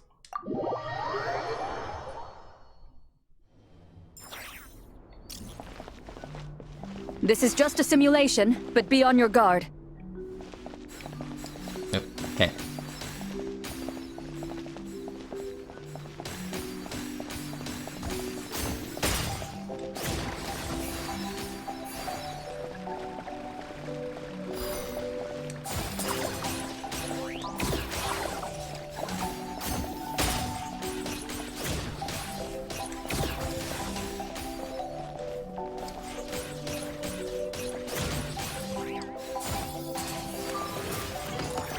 Oh, hello.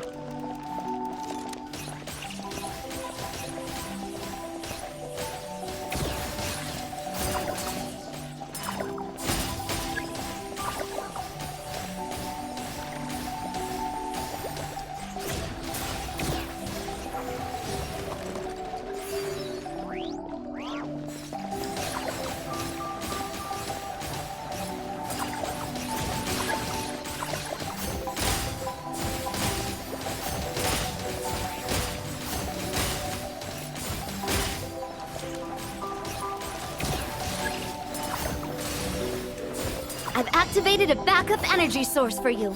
Keep at it.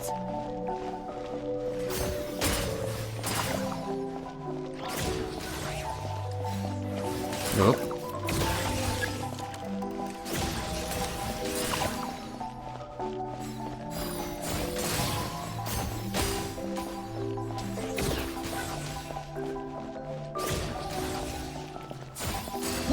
Okay.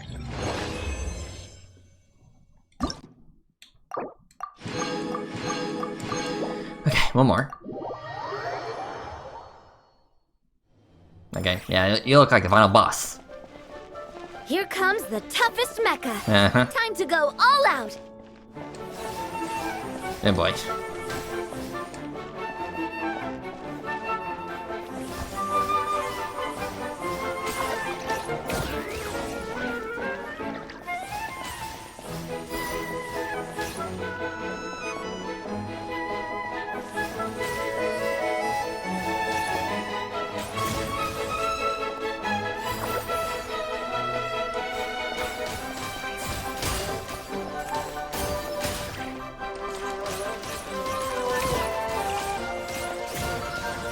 You've got this, partner.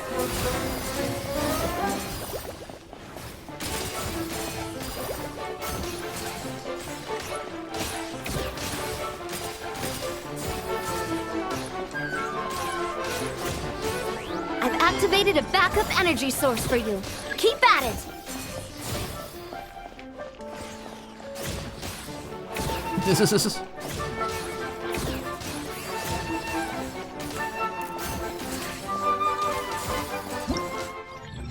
Okay. Whatever.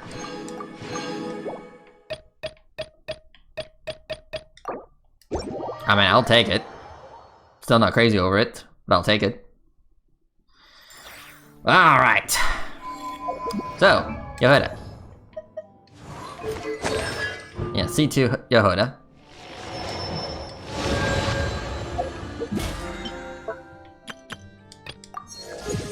$48, $49, $50, easy.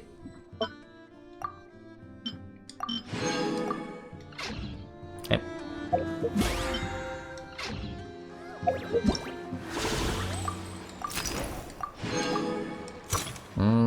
Okay. Alright everyone, and with that, I believe that was the event. So yeah, story-wise, pretty good. Minigames, kinda whatever. But all around, a pretty good event. Pretty decent. So everyone, thank you for watching, and I'll see you guys next time. Later.